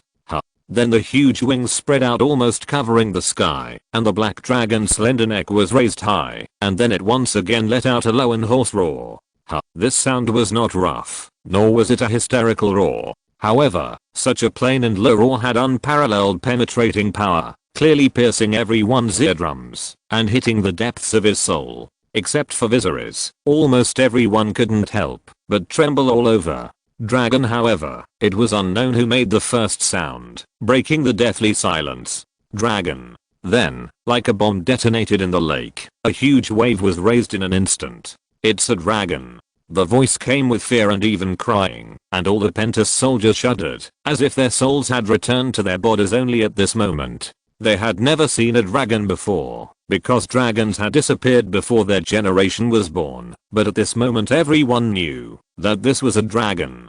Viserys brought his dragon with him. In an instant, the morale of the Pentus army collapsed. All the Pentus soldiers came to their senses, but no one wanted to point their weapons at this terrible guy, because that was simply seeking death. Run. The next second, the Pentus soldiers all fled in all directions, with chaotic footsteps and panicked screams and shouts. Run. Seeing that things were hopeless, the Pentus governors who were just about to sneak away were buried under the ruins. And the Pentus governors who did not escape were also in despair at this moment. Plop. The old governor with grey hair sat down on the ground immediately after seeing this scene. His eyes were dull and his voice was choking. It's over. He never thought that Viserys would bring a dragon here, and what he didn't expect was that the dragon was so big. This was the intelligence negligence of the governors of Pentos. They were just sitting in the garden to receive information from informants. However, since Viserys focused on developing the Ministry of Internal Affairs, several spies hidden in Andalus have been uprooted one after another, which has played a deterrent role. The rest of the intelligence lines hidden in Andalus have become low-key or even fallen into a deep sleep. Dragons are the most important secret of Andalus. Therefore, Viserys specially divided a large area outside the city of Andalus as the Royal Forest, prohibiting all citizens and hunters from going into hunt and play. This royal forest is specially provided for the 3 young dragons to live, and they rarely go out to the outside world on weekdays. Therefore, the intelligence about dragons received by the governors of Pentos had a strong delay. In their intelligence, the largest black dragon of Viserys seemed to be only the size of a pony. However, now, the bright moon was hanging high in the sky, and the cold wind was howling in the winter night. After the palace was knocked down by the dragon, the sea breeze of the winter night of Pentos drilled and unhindered. However, what made them feel even colder was their hearts. Ho! The dragon roared in the bright moonlight. Balerian's body was covered with hideous scales, and lava was flowing in the gaps between the scales. It was looking at the Pentos soldiers running away below. The next second, boom! A dazzling red pillar of fire fell from the sky. Ho! Balerian still roared, and the surging flames directly drowned the soldiers running away below. Ah! The fleeing Pentos soldiers howled and screamed in despair, and then were drowned in the sea of fire, struggling and falling. But the dragon flames spewed by Balerian did not just stay where they were. The slender and elegant neck was raised high, and the dazzling pillar of fire continued to surge forward into the distance, enveloping more fleeing Pentos soldiers. It's over. The white-haired old governor was still sitting on the ground, his eyes filled with the pillar of fire spewed by the dragon, and he repeated a word with a dull expression. Governor, we still have a chance. Everything is not over yet. However, his guards were loyal to the old man, grabbing the old governor's clothes and persuading him loudly. We can kneel and surrender. We can negotiate with His Majesty the King. But if we die here, there will be nothing. The dull-looking old governor heard the guard's persuasion. The flames around him surged. His cracked lips trembled slightly, and his eyes gradually regained their spirit. Yes, you are right. We can kneel down and negotiate with His Majesty. The old governor tightly grasped the guard's arm, as if he had grabbed a life-saving straw. Quick, take me away. Go to the castle. There is a castle in the prince's palace that was prepared for war. It is very strong. Although this fortress has not been used since it was built, because no one can break into the city before Pentos surrenders. However, it can still be used at this time. The governor's loyal guard did not hesitate when he heard the old man's words, and immediately waved his hand. Quick, take the adults away. Then several loyal guards carried the old governor and rushed to the sea of fire. The other surviving governors and their guards were also leaderless. Seeing this scene, they hurriedly followed the old governor and fled outside together. And in the outside world, at this moment, the victory is already in hand. The Ragged Prince stood on a tower of a city wall in Pentos. This is a commanding point in Pentos, overlooking most of the city. Now all the chaos in Pentos is in his eyes. At this time, boom, a dazzling red pillar of fire fell from the sky in the distance, hitting the prince's palace with a bang, and directly submerged the magnificent pavilions and palaces in the sea of fire. The Ragged Prince's heart tightened slightly. Chapter 218. No, you didn't forget. Dragon. The Ragged Prince clenched his 5 fingers. Looking at the huge figure of the dragon flying around the palace in the distance, it lowered its altitude from time to time, and spewed out a large column of red fire. The entire prince's palace of Pentos had turned into a sea of fire, and then the huge black shadow flapped its wings, and flew into the sky again. Too terrible. The shock of witnessing the battle of the dragon with his own eyes remained deeply in the heart of the Ragged Prince. He never thought that war would become so simple. At the same time, there was a faint worry in his heart. He didn't know how to deal with such a terrible enemy. He was very glad that he didn't have the opportunity to face a dragon head on now. Otherwise he was not sure what kind of ugly appearance he would expose at that time, whether he would throw down his weapon and kneel down to surrender, or be scared to pee his pants. Then the gray-haired old man took a deep breath, his beard trembling slightly, but his mouth said something that was not what he meant. The might of the dragon is indeed something that ordinary soldiers cannot resist. No wonder everyone is so eager to get dragons. These governors also lost their lives because of greed.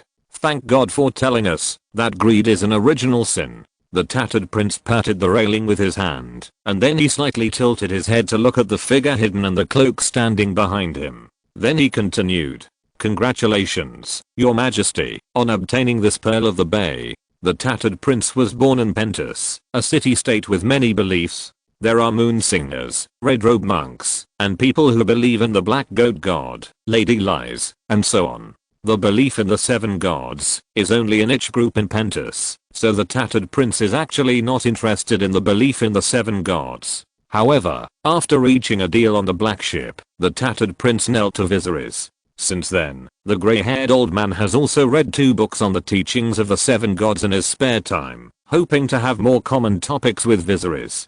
But what the tattered prince didn't know was that Viserys wasn't actually that devout in his belief in the gods, he just did a good job of pretending. The figure standing behind the tattered prince also raised his head at this time. Under the hood was Ramsay's nose face full of shadows. Pentus is indeed a beautiful and rich place. The young man with long black hair laughed lowly and then continued. I also want to congratulate the prince for returning to his hometown. The tattered prince also smiled slightly and nodded. He seemed to be in a good mood. After all, returning to Pentus has always been his lifelong wish. But, however, Ramsay didn't finish his words. His slightly cold voice paused here. Then he mentioned another thing. But although you have returned to Pentus, the great revenge of that year has not been avenged. Huh. Hearing Ramsay's words, the tattered prince's face suddenly changed slightly, and he had a bad premonition. Ramsay did not look at the slightly changed expression of the tattered prince, and continued to speak. Though those governors who persecuted you to leave Pentus have long died, the governors in the prince's palace may have turned to ashes now. But the roots must be removed to cut the grass, and their families are still lingering. Ramsay's voice was calm, but it made the tattered prince's heart cold. However, the gray-haired old man had been in the disputed land for 30 years, and he was still very good at keeping a straight face. Although his heart was cold, he looked calm on the surface. It's been so long since the hatred of the past, I have long forgotten it. It's just that it's hard to leave your hometown.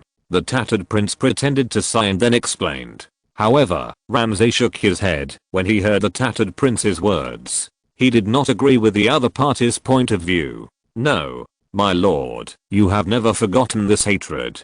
The city of Pentus was still in chaos, with fires everywhere, and shouts of killing. In the distance, a giant dragon was flying in the sky, constantly spewing flames below. But in this tower on the wall of Pentus, there was complete silence. The tattered prince stared at the black-haired young man in front of him with wide eyes, and opened his mouth, as if he wanted to say that he had forgotten. But in the end, he swallowed the words back again. The reason why he was polite to the person in front of him was just because the other party represented Viserys, and the bastard in front of him naturally did not have the courage to make decisions for Viserys. So that means this is Viserys' intention. The tattered prince stared at Ramsay with wide eyes, and Ramsay smiled at the corner of his mouth, and looked at him calmly. In the end, the two looked at each other for a long time, and the tattered prince finally retreated. The grey-head nodded slightly, and spoke in a slightly tired voice. Yes, Lord Ramsay is right. I have not forgotten this hatred. Tonight is destined to be a sleepless night for the people of Pentus. The battle in the prince's palace had already become one-sided when the dragon descended, and the Andals also rushed in.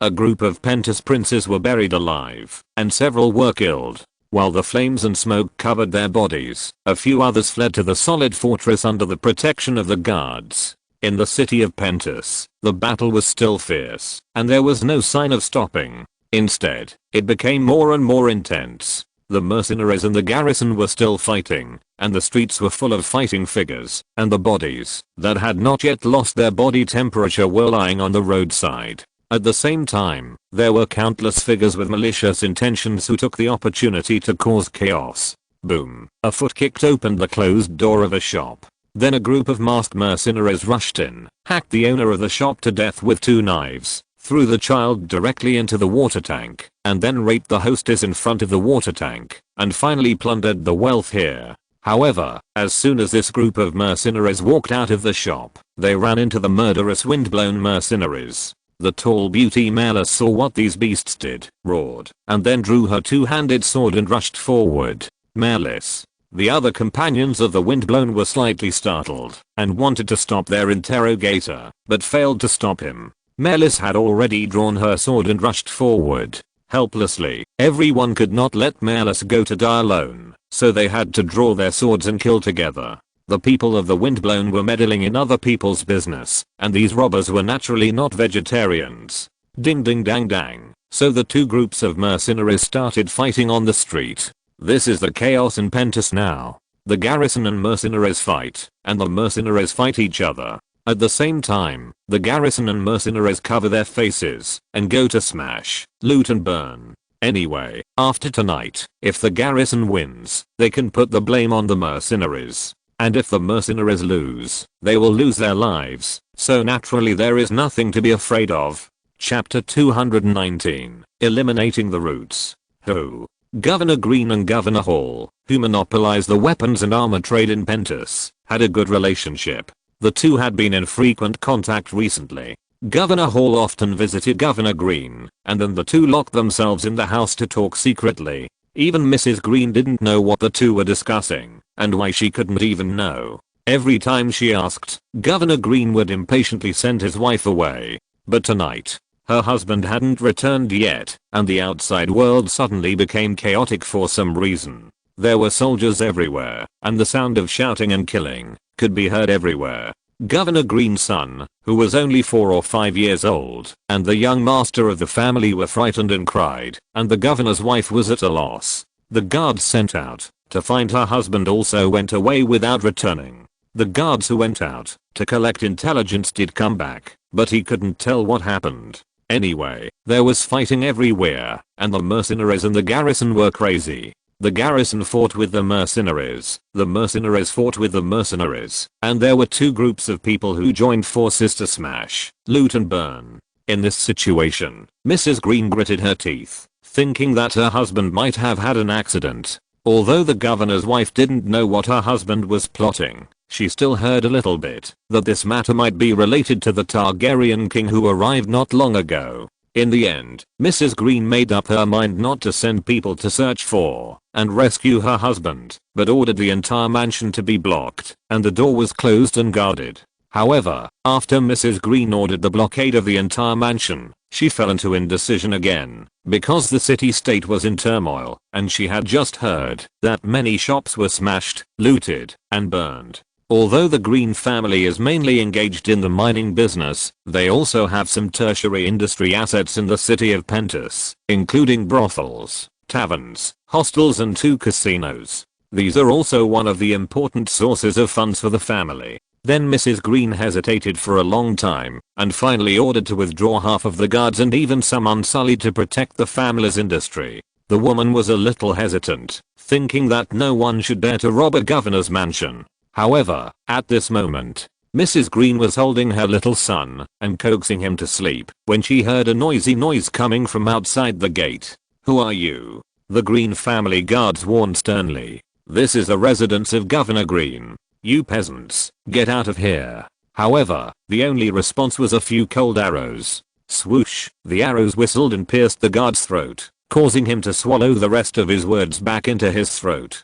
Then the body staggered and fell from the high wall. Along with these arrows, a large number of windblown mercenaries rushed in from all directions. Boom. Then they used logs found from nowhere to knock open the gate and rushed straight into Governor Green's residence. The governor's guard slaves, the unsullied, and the windblown mercenaries fought in the garden. The young Mrs. Green held her son in panic and wanted to hide in the basement, but was caught by several windblown mercenaries who broke in with swords. "I told you." The boss finally got it. Then several mercenaries came over with laughter and snatched Mrs. Green's son from her arms.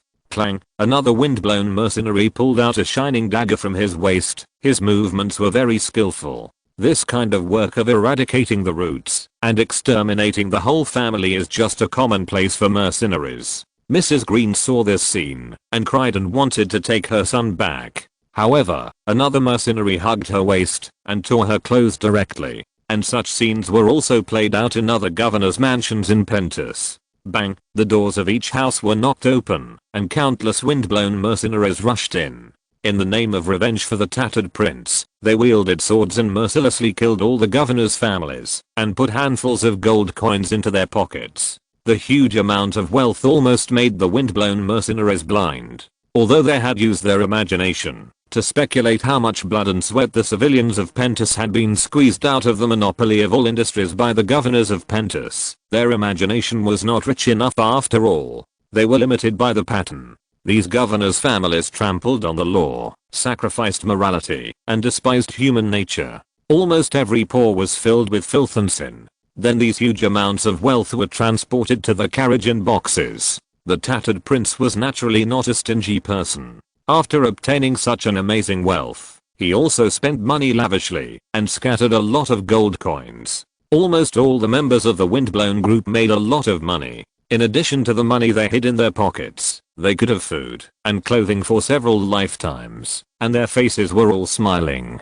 However, the tattered prince himself was not as happy as he seemed on the surface. The gray-haired old man rode on the warhorse, and then the smile on his face slowly withdrew. In fact, compared to giving money to the brothers, he was more willing to cooperate with these families. Of course, this was when those powerful governors had to die, and they died at the hands of viseries.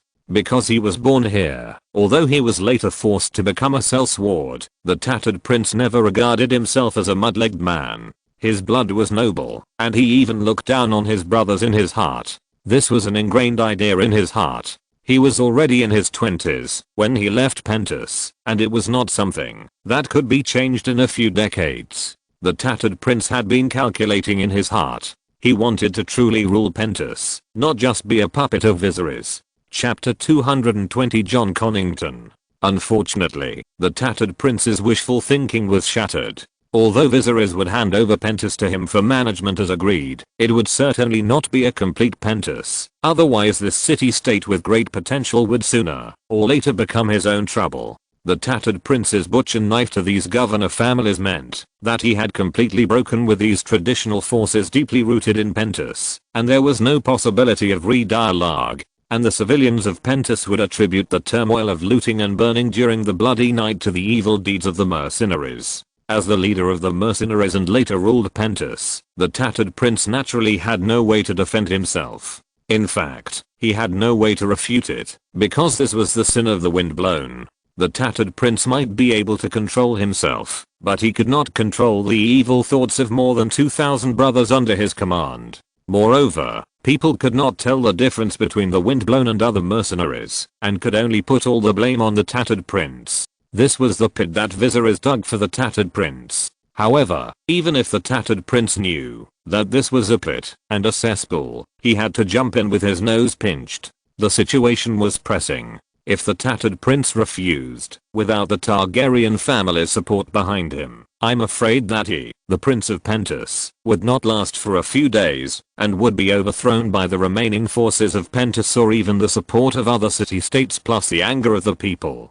And the manipulator behind all this, viseries, still had that glorious image. He encountered betrayal and attacks from the governors, trampled on the sacred rights of guests, and then fought back and killed all these governors. Viseries still had an unparalleled reputation among the lower classes. This is why he needed someone like Ramsay. He could do many things for viseries that were not suitable for the king, and he would take the blame and the crime on his own head. Inside the half-collapsed prince's palace, now the battle has entered its final stage. Balerian's dragon flames burned some of the Pentus soldiers to death, and more people were scared and fled.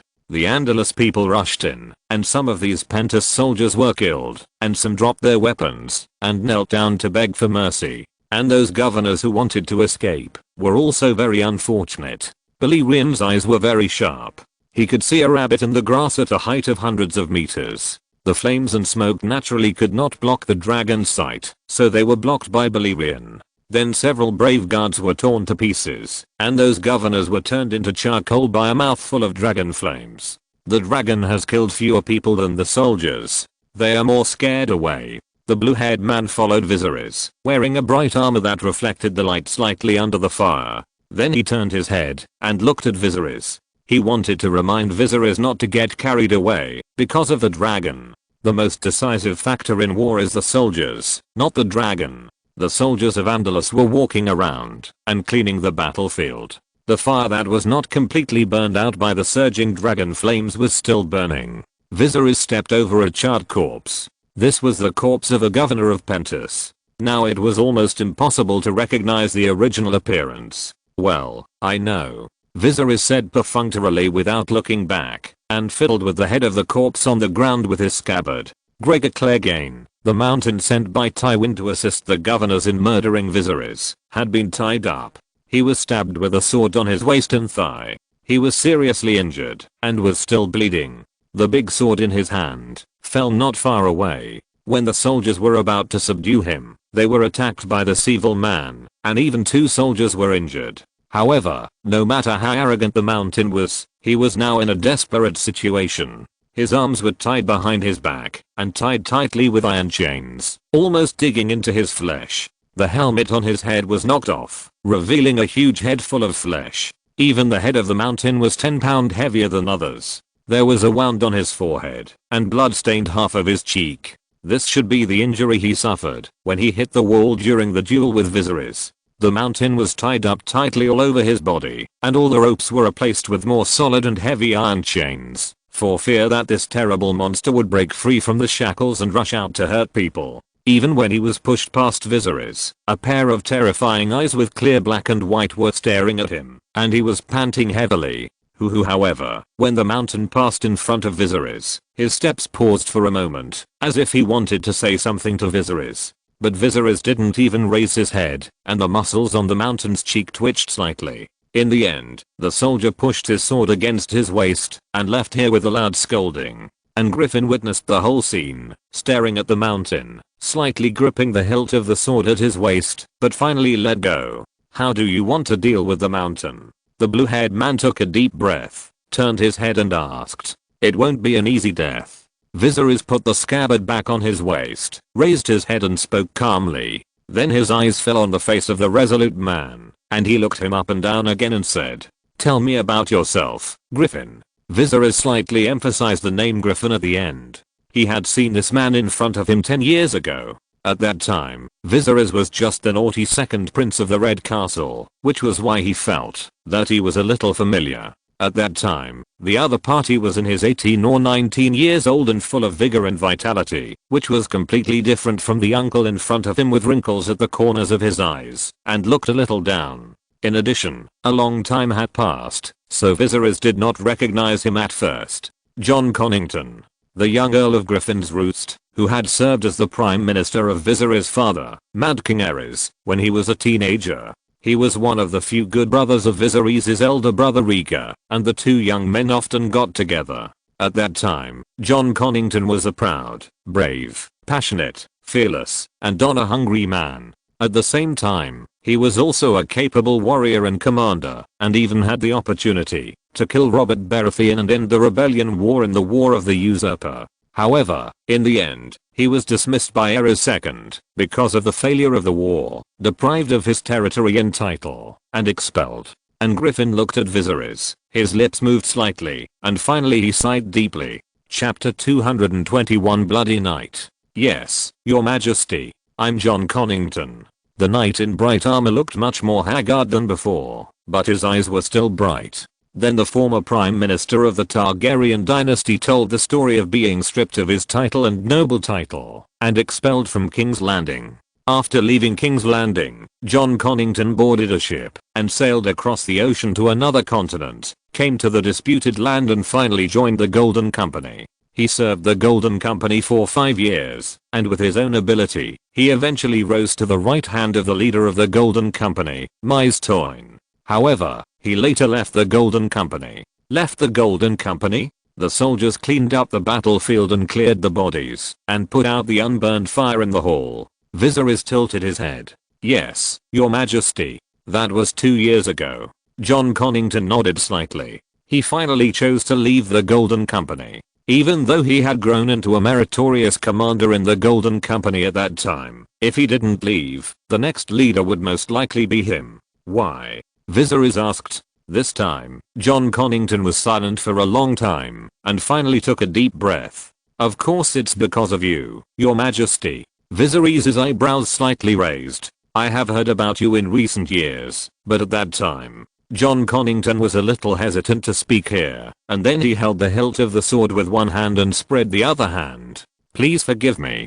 Viserys nodded. Speak freely. Then he raised his chin towards a relatively quiet place not far away. Let's talk over there. This half-collapsed hall is at risk of collapse at any time. Now the Targaryen soldiers have completely controlled the entire prince's palace. They rescue the soldiers of Pentos who can be rescued, and stab those who cannot be rescued. The body of the Prince of Pentos has now been counted. Except for Illyrio, the rest of the governors of Pentos have died in this turmoil. Illyrio himself has been carried away for treatment because of the sword in his leg.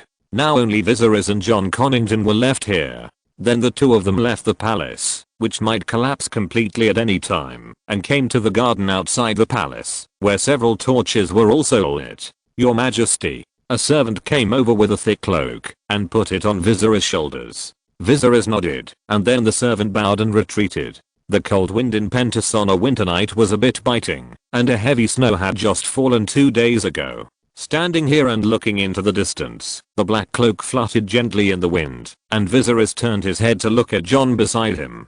Go on, what do you want to say? After the interruption, John Connington seemed to have organized his words, nodded slightly and spoke. Please forgive me, your majesty. I believe you have heard about your father. I was a little hesitant when I first heard the news about you. Are you afraid that I will be the next Mad King?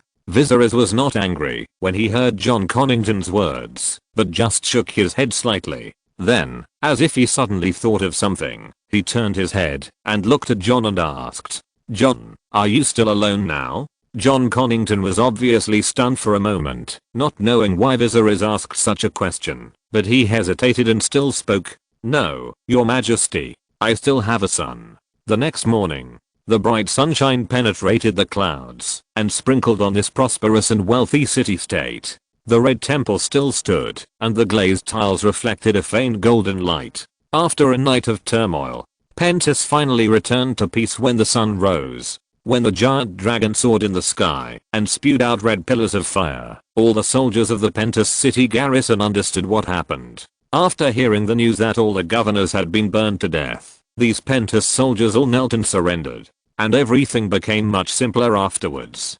Targaryen soldiers, the windblown, and the Pentos city guards worked together to suppress the chaos in the city, killed the mercenaries who took the opportunity to commit crimes, and cut off their heads and hung them high on the top of the city wall of Pentos. However, for ordinary Pentos civilians, they didn't know what happened last night, but they closed their doors and windows and dared not show their heads. They were trembling with fear until the next morning, when they heard that there was no movement outside, and then they mustered up the courage to push open the door and go out. Then they saw the heads hanging high on the city wall, densely packed, nearly 1,000. But for this bloody night, far more than just these few people died. There were still corpses and bloodstains that had not been cleaned up everywhere on the streets, and the soldiers were still shuttling through the streets and alleys to maintain order. At this time, a lone horse roar came from the sky, and the people on the ground raised their heads in panic and looked up at the sky and then fled in fear. Whoosh, then the wings flapped and the wind blew on the ground. A huge shadow covered the ground, and the dragon flapped its wings and flew away. The prince's palace had been burned down by Balerian's fire. Viserys appeared in a 9-towered palace near the bay. Viserys' fingers stroked a string of cold beads, each of which was a priceless gem. This was the wealth looted from the prince's palace. Khal Drogo. For some reason, Viserys suddenly remembered this person who had died for a long time and felt some nostalgia. Standing on the top floor of the palace tower, you can have a panoramic view of the entire Pentos. At the same time, you can turn your head and see the prosperous and bustling ocean port and the narrow sea that you can't see the end of at a glance. The layers of waves never know how to stop, and they keep hitting the shore. Whoosh, the biting sea breeze whistled and lifted the silver gold hair of the young king. Viserys stood on the top of the tower in a loose and soft robe, stroking the rosary in his hand and looking into the distance quietly, then suddenly spoke. I remember you once said, Illyrio, your greatest wish is to become the treasurer of the Iron Throne. Viserys held the cold battlement with his other hand, the sea breeze blowing his hair, then slightly tilted his head and asked calmly. Illyrio, whose thigh was tightly bandaged, was sitting on a chair in the room at this moment, with a cane placed beside him. He smiled bitterly when he heard Viserys' words. Yes, your majesty. Viserys nodded slightly. From today on, you are the treasurer, as long as you don't mind not having that chair. Illyrio's face suddenly showed a pleasant expression, and then hurriedly nodded. Of course. Of course. That chair will belong to your majesty sooner or later. Thank you for your trust, your majesty. At this time. Thump, thump, thump. Heavy footsteps were heard in the spiral staircase. The tattered prince was still wearing his ragged clothes, and he hadn't even wiped off the blood on his body when he hurried to see Viserys. He aimed his butcher knife at all the governor's families in Pentos, except for a few governor's families who had received the news in advance and were hiding secretly or slipping out of the city and had not been found. All the others were killed. From the old man to the baby, no one was left alive. He had already decided to be with the powerful forces in Pentos, and he was also notorious among the ordinary people at the bottom. Now the tattered prince could only hold Viserys' thigh tightly and bow down to him. Otherwise this city that had accumulated deep hatred after the bloody night would burst out with raging anger and drown him in an instant. Your majesty. The grey-haired old man covered in blood knelt on one knee as soon as he walked into the door, looking at Viserys' back. Chapter 222 Mutation. Your majesty. Pentos is yours. The tattered prince knelt on one knee to express his submission to Viserys, but the young king looked into the distance and was silent for a long time before speaking softly. The tattered prince. You have become the true prince of Pentos. Are you not ready to restore your real name? The grey-haired old man in ragged clothes knelt on one knee on the ground, with mottled bloodstains on his body. Hearing Viserys' question, he hesitated slightly and then nodded. Since I have left the family, my real name is no longer so important. The name Tattered can also remind me all the time not to forget the shame I once had. The tattered prince stood up from the ground with his knees propped up and then spoke. Oh. Viserys was a little surprised to hear the tattered prince's words. The sea breeze blew on the handsome cheeks of the young king, and his long silver gold hair fluttered gently. He turned his head and looked at the tattered prince. When Viserys had met the tattered prince, he felt that, although he was wearing tattered clothes, he did not really regard himself as a rag king. He was an elegant man, and he still maintained the etiquette and dignity of aristocrats in his every move. But he did not expect that the tattered prince would be willing to wear tattered clothes when he obtained Pentos and truly became a prince. However, his reason was understandable. He wore tattered clothes to warn himself and act cautiously not to repeat the same mistakes. Viserys just looked at him strangely and did not think much about it. Then he turned around and pondered for a moment and continued to speak. The impact of this turmoil must be restored as soon as possible. Although the bloody night seemed to have only killed a few people, but the impact on the ancient city-state of Pentos was very huge, almost a subversive earthquake. All the ruling classes were overthrown, and the governor's family was confiscated and exterminated one by one. The wealthy merchants who were not liquidated were also in a panic. When the sun shone down this morning and the city gates were opened, they hurriedly fled Pentos with their families. Now a large number of shops in Pentos have closed down, and the city is in a depression. Viserys needs Pentos as the engine of the economy, so the restoration work must be carried out as soon as possible. Understood, your majesty. The tattered prince nodded and said, if you want to quickly restore the economy of Pentos, it is best to use shock therapy. Illyrio, who had just become the Minister of Finance of the kingdom, immediately made a suggestion. He was still sitting on a chair with his injured leg raised, and his crutches were still on the side. He looked up and said something while watching the tattered prince walk to Viserys' side. The specific method can be discussed later. Viserys nodded slightly. In addition, there is one more thing. Then he suddenly thought of something and turned his head to look at the tattered prince standing next to him. Viserys suddenly realized that the tattered prince was standing very close to him, and a strange feeling just rose in his heart. However, the next second, he saw a sharp dagger falling from the sleeve of the tattered prince. Snap! The grey-haired old man grasped the hilt of the knife with his nimble 5 fingers. Then, at such a close distance, Viserys had almost no defense and quickly stabbed him in the abdomen. Oops! Viserys' eyes condensed. He just felt strange in his heart, and then the tattered prince suddenly drew his knife and stabbed him. At such a close distance, his reaction was already very fast. A pair of eyes flashed with lavender light. Bang! Viserys tightly grasped the opponent's wrist. The dagger had pierced Viserys' clothes before reaching his abdomen, but it stopped in midair. However, the attack missed, and the opponent seemed to have been mentally prepared for this. His movements were very skillful, calm, and composed, as if he had demonstrated the movements thousands of times. His other hand was as flexible as a venomous snake, and he didn't look like a man in his 50s or 60s at all. The dagger danced at his fingertips, and then easily stabbed Viserys in the abdomen. Puff! Blood gushed out instantly, staining his robe red. Viserys felt the pain, frowned slightly and groaned, then gritted his teeth, and grabbed the opponent's right hand, and exerted force suddenly. Crack! His strength was far greater than the opponent's. He actually broke the opponent's wrist directly in pain, and then forced the dagger in the opponent's right hand into his own body. Puff! The dagger also stabbed into the opponent's abdomen. The tattered prince, whose wrist was grabbed, seemed to be a little surprised by Viserys' strength. He hid in the crowd last night and watched the battle between Viserys and the mountain. He thought he had a very complete grasp of Viserys' condition. Although he didn't know why, according to his observation, Viserys' swordsmanship was outstanding and his reaction speed was extremely fast. It was almost impossible to kill him with ordinary crossbows at a long distance. That's why he chose this risky way, getting close to Viserys and suddenly killing him when he was completely off guard. However, even so, he had a very strong foreknowledge of Viserys' reaction speed, but he still underestimated the other party.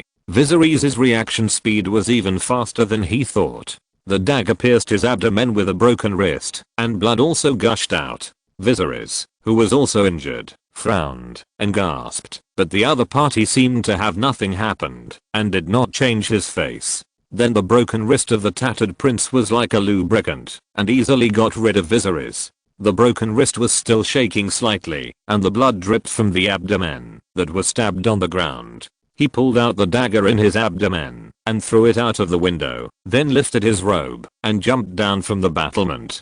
Hula! The sleeves fluttered, and he jumped down. Viserys, who was suddenly stabbed, covered the bleeding part of the knife with one hand tightly, and the blood flowed down through the gaps between his fingers. He saw the other party jump directly from the battlement without hesitation, and Viserys' eyes flashed with suspicion. You know, this is one of the commanding heights of Pentus, a tower that is dozens of meters high and straight up and down. Wouldn't it be a way to commit suicide if he jumped down from here? Dead man? This thought flashed through Viserys' mind when he saw this scene. Then he breathed a little heavily and covered his wound with one hand, still leaning on the edge of the battlement and trying to look down. However, when he saw everything below clearly, his pair of lavender pupils slightly condensed, and a trace of shock was clearly wiped across his eyes. There was nothing under the tower, and no one had fallen down at all. Chapter 223 All Men Must Die. All this happened too suddenly. The fight between the two men was almost completed in a flash. Illyrio, who was sitting on the other side of the chair, didn't even react, let alone see the movements of the two men clearly, and then it was a lose-lose ending. The tattered prince stabbed Viserys in the abdomen with a dagger, and Viserys broke his wrist, and then stabbed the knife into his abdomen. Then, the tattered prince jumped off the tower and committed suicide. This Illyrio, who reacted, was stunned for a moment, and then he stood up with a cane in a panic.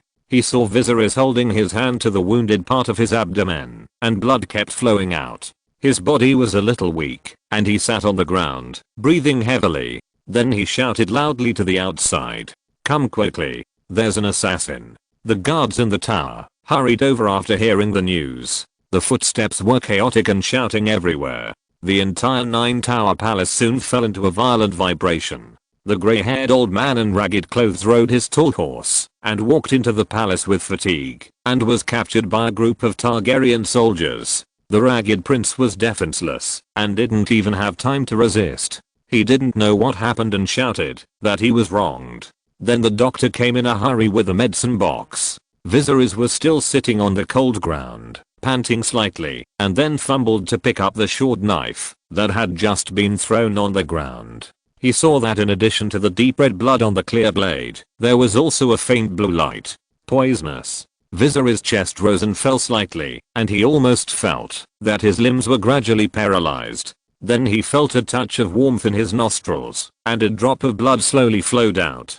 Viserys breathed heavily, and his eyes stared at the place that reflected the light slightly. Blood and venom intertwined. "Your Majesty, how do you feel now? Are you feeling uncomfortable?" An old doctor with grey hair unbuttoned his clothes and bandaged his wounds and asked at the same time. However, Viserys did not respond to him, but stared at the place where the dagger reflected light. "Your Majesty, Your Majesty," the old doctor's voice sounded hurriedly, but the next second, they could not see the place. Boom. A group of black fog that had been accumulated for an unknown period of time made a terrible scream like ghosts and wolves. Then it rushed into Viserys' body frantically. "The night is long, and the ice wall is carved. Drifting at the end of the world, the voice of a singer playing and singing sounded from a tavern, and the voice was melodious. Because of the bloody night, there were not many guests in the tavern today, and most of them were discussing what happened last night. The governors of Pentos invited King Targaryen to come here to celebrate the new year.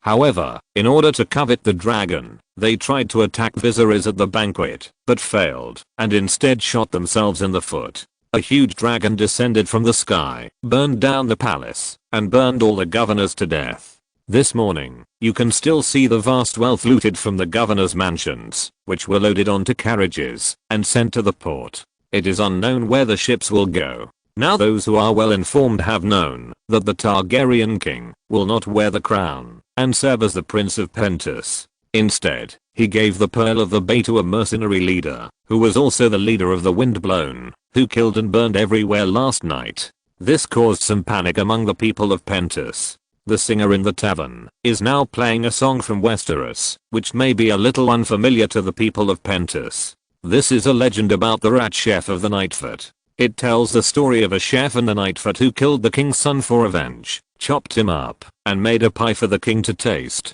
In the end, he was punished by the gods and turned into a giant white rat, wandering in the Nightfoot forever and devouring his own offspring. This is a story of trampling on the rights of guests and being punished by the gods, although it is unfamiliar to the people of Pentos. But it seems that it is precisely because of the keeping up with current events, so it quickly spread in the city of Pentos with some help. Ding, a golden dragon jumped on the fingertips, and Ramsay's cheek was hidden under the cloak, and looked at the singer. Then he showed a cold smile. The singer saw Ramsay's smile from the corner of his eye, and his heart was suddenly slightly happy. Then Ramsay put down the wine glass in his hand, stood up and left the table, pressed the golden dragon on the table, and told the waitress of the tavern that it was a reward for the singer, and then walked towards the door of the tavern. At this time, the door of the tavern was pushed open, and a man with golden hair, hooked nose and a scar on his face walked in. Ramsay passed by this person, but the front desk of the tavern was a bit narrow, and the blonde man seemed to be a little uncomfortable, and did not dodge in time. The two people bumped into each other lightly. Ramsay smelled some familiar smells, and at the same time keenly noticed that the blonde man's left hand seemed a little stiff, but he didn't think much about it, and just smiled politely. The blonde man was also very respectful, putting his right hand in front of his lower abdomen and bowed lightly. "Sorry." Then Ramsay pushed open the wooden door and left the tavern. The blonde man looked at Ramsay's back and then looked away. He looked down at his outstretched right hand, and a trace of blood was clearly visible. A person has the right to revenge, but killing the guests under his own roof and trampling on the rights of guests the gods will never forgive. On the other side, a ballad about the rat chef was being played. The blonde man listened to a few words, then turned his head and looked at the waitress at the front desk of the tavern. He also took out a gold coin from his bosom and handed it to the other party. However, he was not rewarding the singer, but had another purpose. Valor Morgulis. The blonde man suddenly whispered such a sentence in High Valyrian. If translated into common language, it would be all mortals must die. The tavern waitress took the gold coin and rubbed it with her fingers slightly, narrowed her eyes, and then raised her head to look at the other party seriously. She also opened her lips and responded in High Valyrian. Valadoharis. All mortals must serve. What's your name now? The apron barmaid asked calmly. My mortal name is Migul. The blonde man shook his head. A mercenary from Tarosh. Oh. The barmaid raised her eyebrows slightly. Did you succeed? This time the blonde man was silent for a long time, then nodded slightly. Yeah, I guess so. If you're listening to this novel on a channel other than Fanfic World, it means they downloaded and uploaded it without effort. We cordially invite you to visit our channel, Mundo Fanfic Novelos. There you'll find the original version of this story and you can explore many other novels of various genres. We're waiting for you to immerse yourself in a world of incredible novels.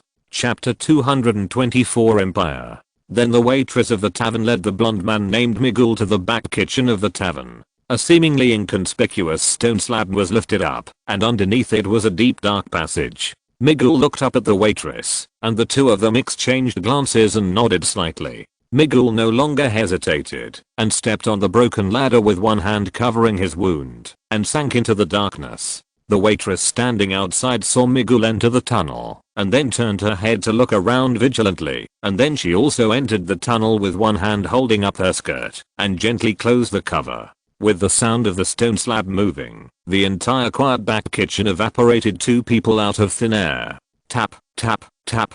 In the silent and dark tunnel, you can't see your hand in front of you, but the two people seem to need no light, and they boldly walk forward just by rubbing and feeling. The cold water drops on his head, penetrated into Migul's neck. The coldness in the tunnel made his broken left hand and abdominal injuries ache, but the blonde-haired man remained calm. Although he had treated his wounds simply, he still needed to seek help from a doctor, otherwise his left hand would be completely disabled. He underestimated Viserys' strength. The other party was stabbed first and almost killed him. If he hadn't escaped through some means, he would have died in the hands of the other party in a head-on fight. Why do you say it's like that? In the silent tunnel, there were only the sounds of two people groping forward, and both of them were silent like two mutes. However, at this time, the waitress suddenly asked. He didn't know the other party's name. The faceless men might have forgotten their own names long ago, so she asked what someone's name was now. She suddenly became curious. The other party had never given an answer, like it's like that when he attacked. Death is death, life is not. So far, no target has escaped his assassination. The blonde man was silent for a long time after hearing the girl's question, and then he finally spoke slowly. He is very powerful. Then he kept silent, no matter how the girl asked. Then I don't know how much time has passed. Tap tap. The sound of footsteps echoed in the tunnel. They finally came to the other end of the tunnel. The blonde man held the ladder and looked up, then climbed up the ladder first, and pushed open the cover above his head. The waitress of the tavern followed behind him. First looked around vigilantly, and then also crawled out of the tunnel. This tunnel did not lead to the outside of Pentus, nor did it lead to the slums of Pentus. Instead, it appeared in the most prosperous city center of Pentus, next to the palace of the governors, and it was also a large mansion. It seems that it is dark under the lamp, but in fact, in a city like Pentus, the richer the people, the more troubles they can avoid. At this point, the blonde man seemed to be unable to hold on. The coldness of the tunnel drilled into his wounds like a little bug.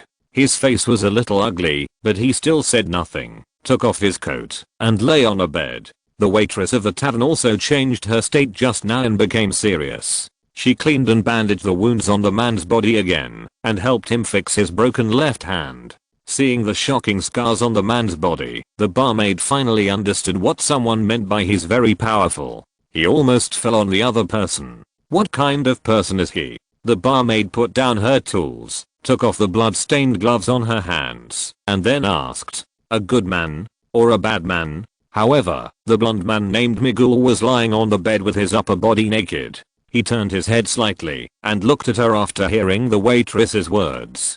Do you think that the god of death will only take away bad people and leave good people in the world? The barmaid heard his words and raised her eyebrows slightly. Of course not. But he is different. The faceless man rarely interferes with the change of secular kingship because almost no one can afford such a price. The believers of the thousand-faced god believe that death is a kind of relief and they will agree to take a person's life if they pay a price. But this price is not small and it is provided according to the reputation and defense level of the target. If you hire a faceless man to kill an ordinary merchant, just half the price is enough to hire an entire army of ordinary mercenaries. But the price of assassinating someone like Viserys would be unimaginable. Yes, he is indeed different. So the price this time is free, or it can be said to be priceless. Miguel nodded slightly. Only this time. What do you mean? The barmaid frowned slightly, not understanding what the other party said. Girl, what is the history of the faceless man? However, perhaps because the other party had just treated his wounds and served the thousand-faced god together, the blonde man seemed very patient and asked, who was the first generation of the faceless man? The barmaid was slightly stunned when she heard Miguel's words. She didn't know why he suddenly mentioned this, but she still nodded and answered seriously. The thousand-faced god sect originated in the mines of Valyria. The first generation of faceless men was one of the rebels against Valyria's tyranny. Some people believe that he was a slave himself, some insist that he was a citizen of Freehold and came from a noble family, and some will even tell you that he was an overseer who sympathized with his slaves. Even the faceless men themselves did not know the true identity of the first generation of faceless men. They only knew that he led the slaves captured from hundreds of countries to successfully revolt, led the slaves to escape from the mines, and resisted Valyria's tyranny. The girl is right. Miguel listened quietly to the words of the tavern waitress, and then nodded slightly. He was still lying on the bed with his upper body naked, but his face looked much better, and then he continued to explain.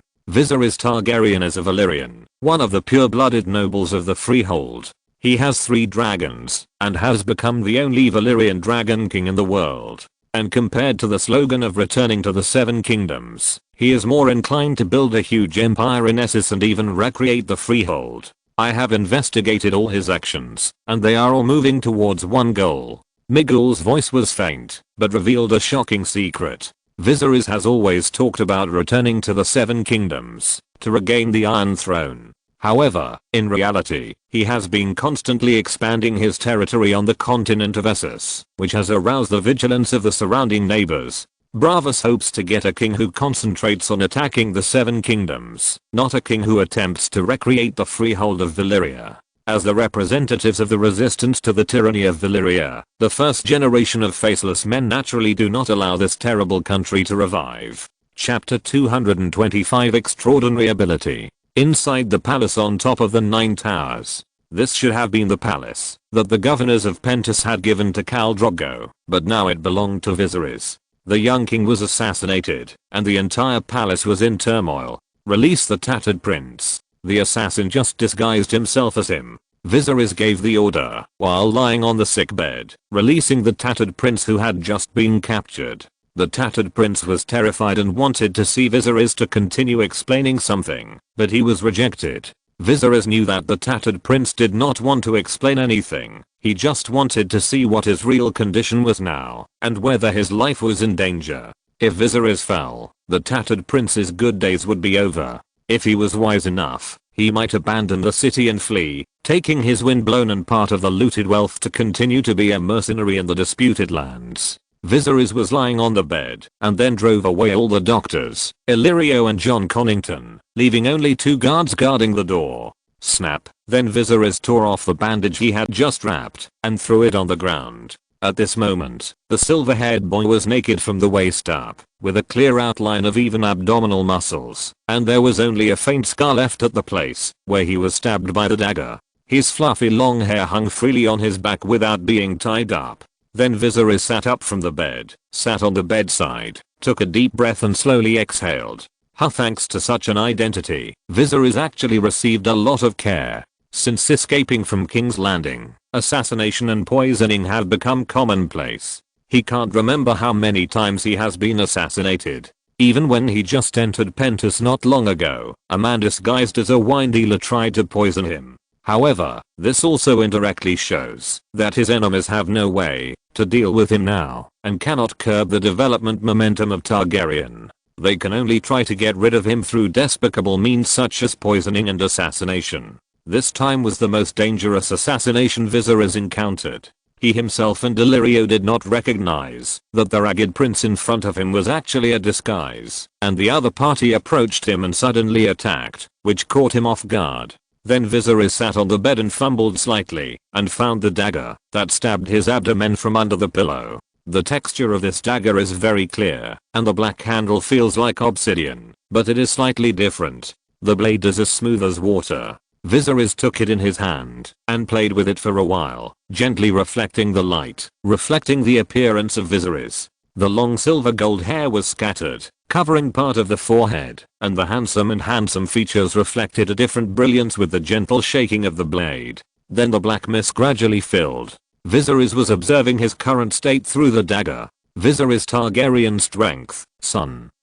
18 constitution, Earth. 20 agility, Water. 20 spirit, Moon.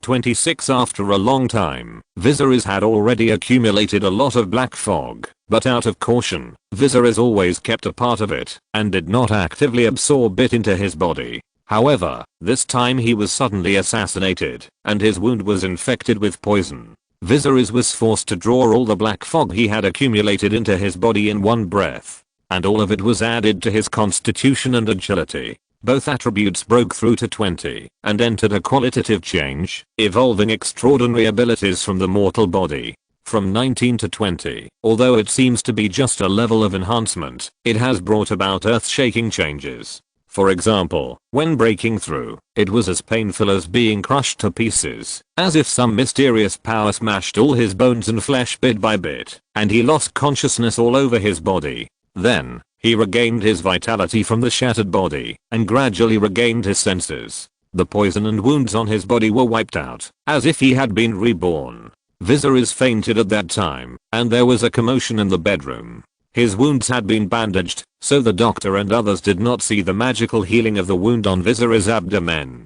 They all thought that the young king fainted because of poisoning, so they wanted to use bloodletting.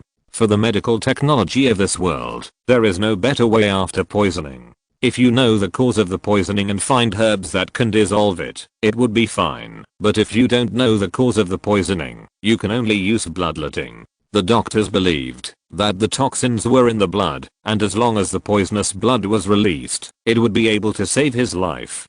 Fortunately, Viserys didn't faint for a long time, and he woke up when the grey-haired doctor was about to take action on him. Stop.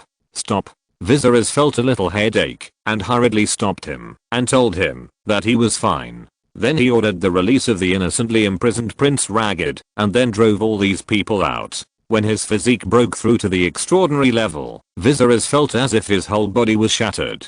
After calming down, Viserys raised his agility to 20 in one go. No matter how strictly he defended against assassins, there would be loopholes. Improving his own strength was the best guarantee for facing such a situation in the future. So Viserys no longer maintained a cautious attitude, retaining a part of the black fog, but absorbed it all in one breath. This time, he did not suffer any pain when his agility broke through to the extraordinary level. He felt cool and refreshing, just like being in the endless sea. His body completely merged with the sea, becoming a drop of water that was loosely separated. After several twists and turns, Viserys gradually regained control of his body. Just like the previous breakthrough to the extraordinary level of Yuxing, Viserys' physique and agility both broke through the extraordinary level, and he also gained two special extraordinary abilities. The extraordinary ability of physique is that his body is harder, and ordinary swords and knives are more difficult to pierce his body, and he is immune to all poisons. In some special existence, his bloodline ability seems to be greatly amplified. Viserys didn't know whether he could be regarded as a true dragon bloodline or a Valyrian noble with extremely pure bloodline. He sat on the bed with his upper body naked, and his silver gold hair became purer, even a little shining. The lines of his face became more handsome, his pair of lavender eyes became clearer and brighter, his skin became tough and smooth, and the blood vessels underneath were full of strength. Then Viserys lit a candle. At this moment, his fingers were placed on the burning flame of the candle. The jumping flame was gently wrapping his fingers, reflected in the young man's lavender eyes. However, there was no pain of burning, and the flame was like a warm embrace, wrapping him. This is a special ability of physical breakthrough. As for the other extraordinary ability of agility, it was even more special. Viserys even felt that the other party was like magic. End of this chapter. Thank you very much for reaching the end. Don't forget to like. Looking for more exclusive content and immediate access? Subscribe to our Patreon. Remember, every like, subscription, or donation encourages us to continue. Thanks to everyone. See you in the next video.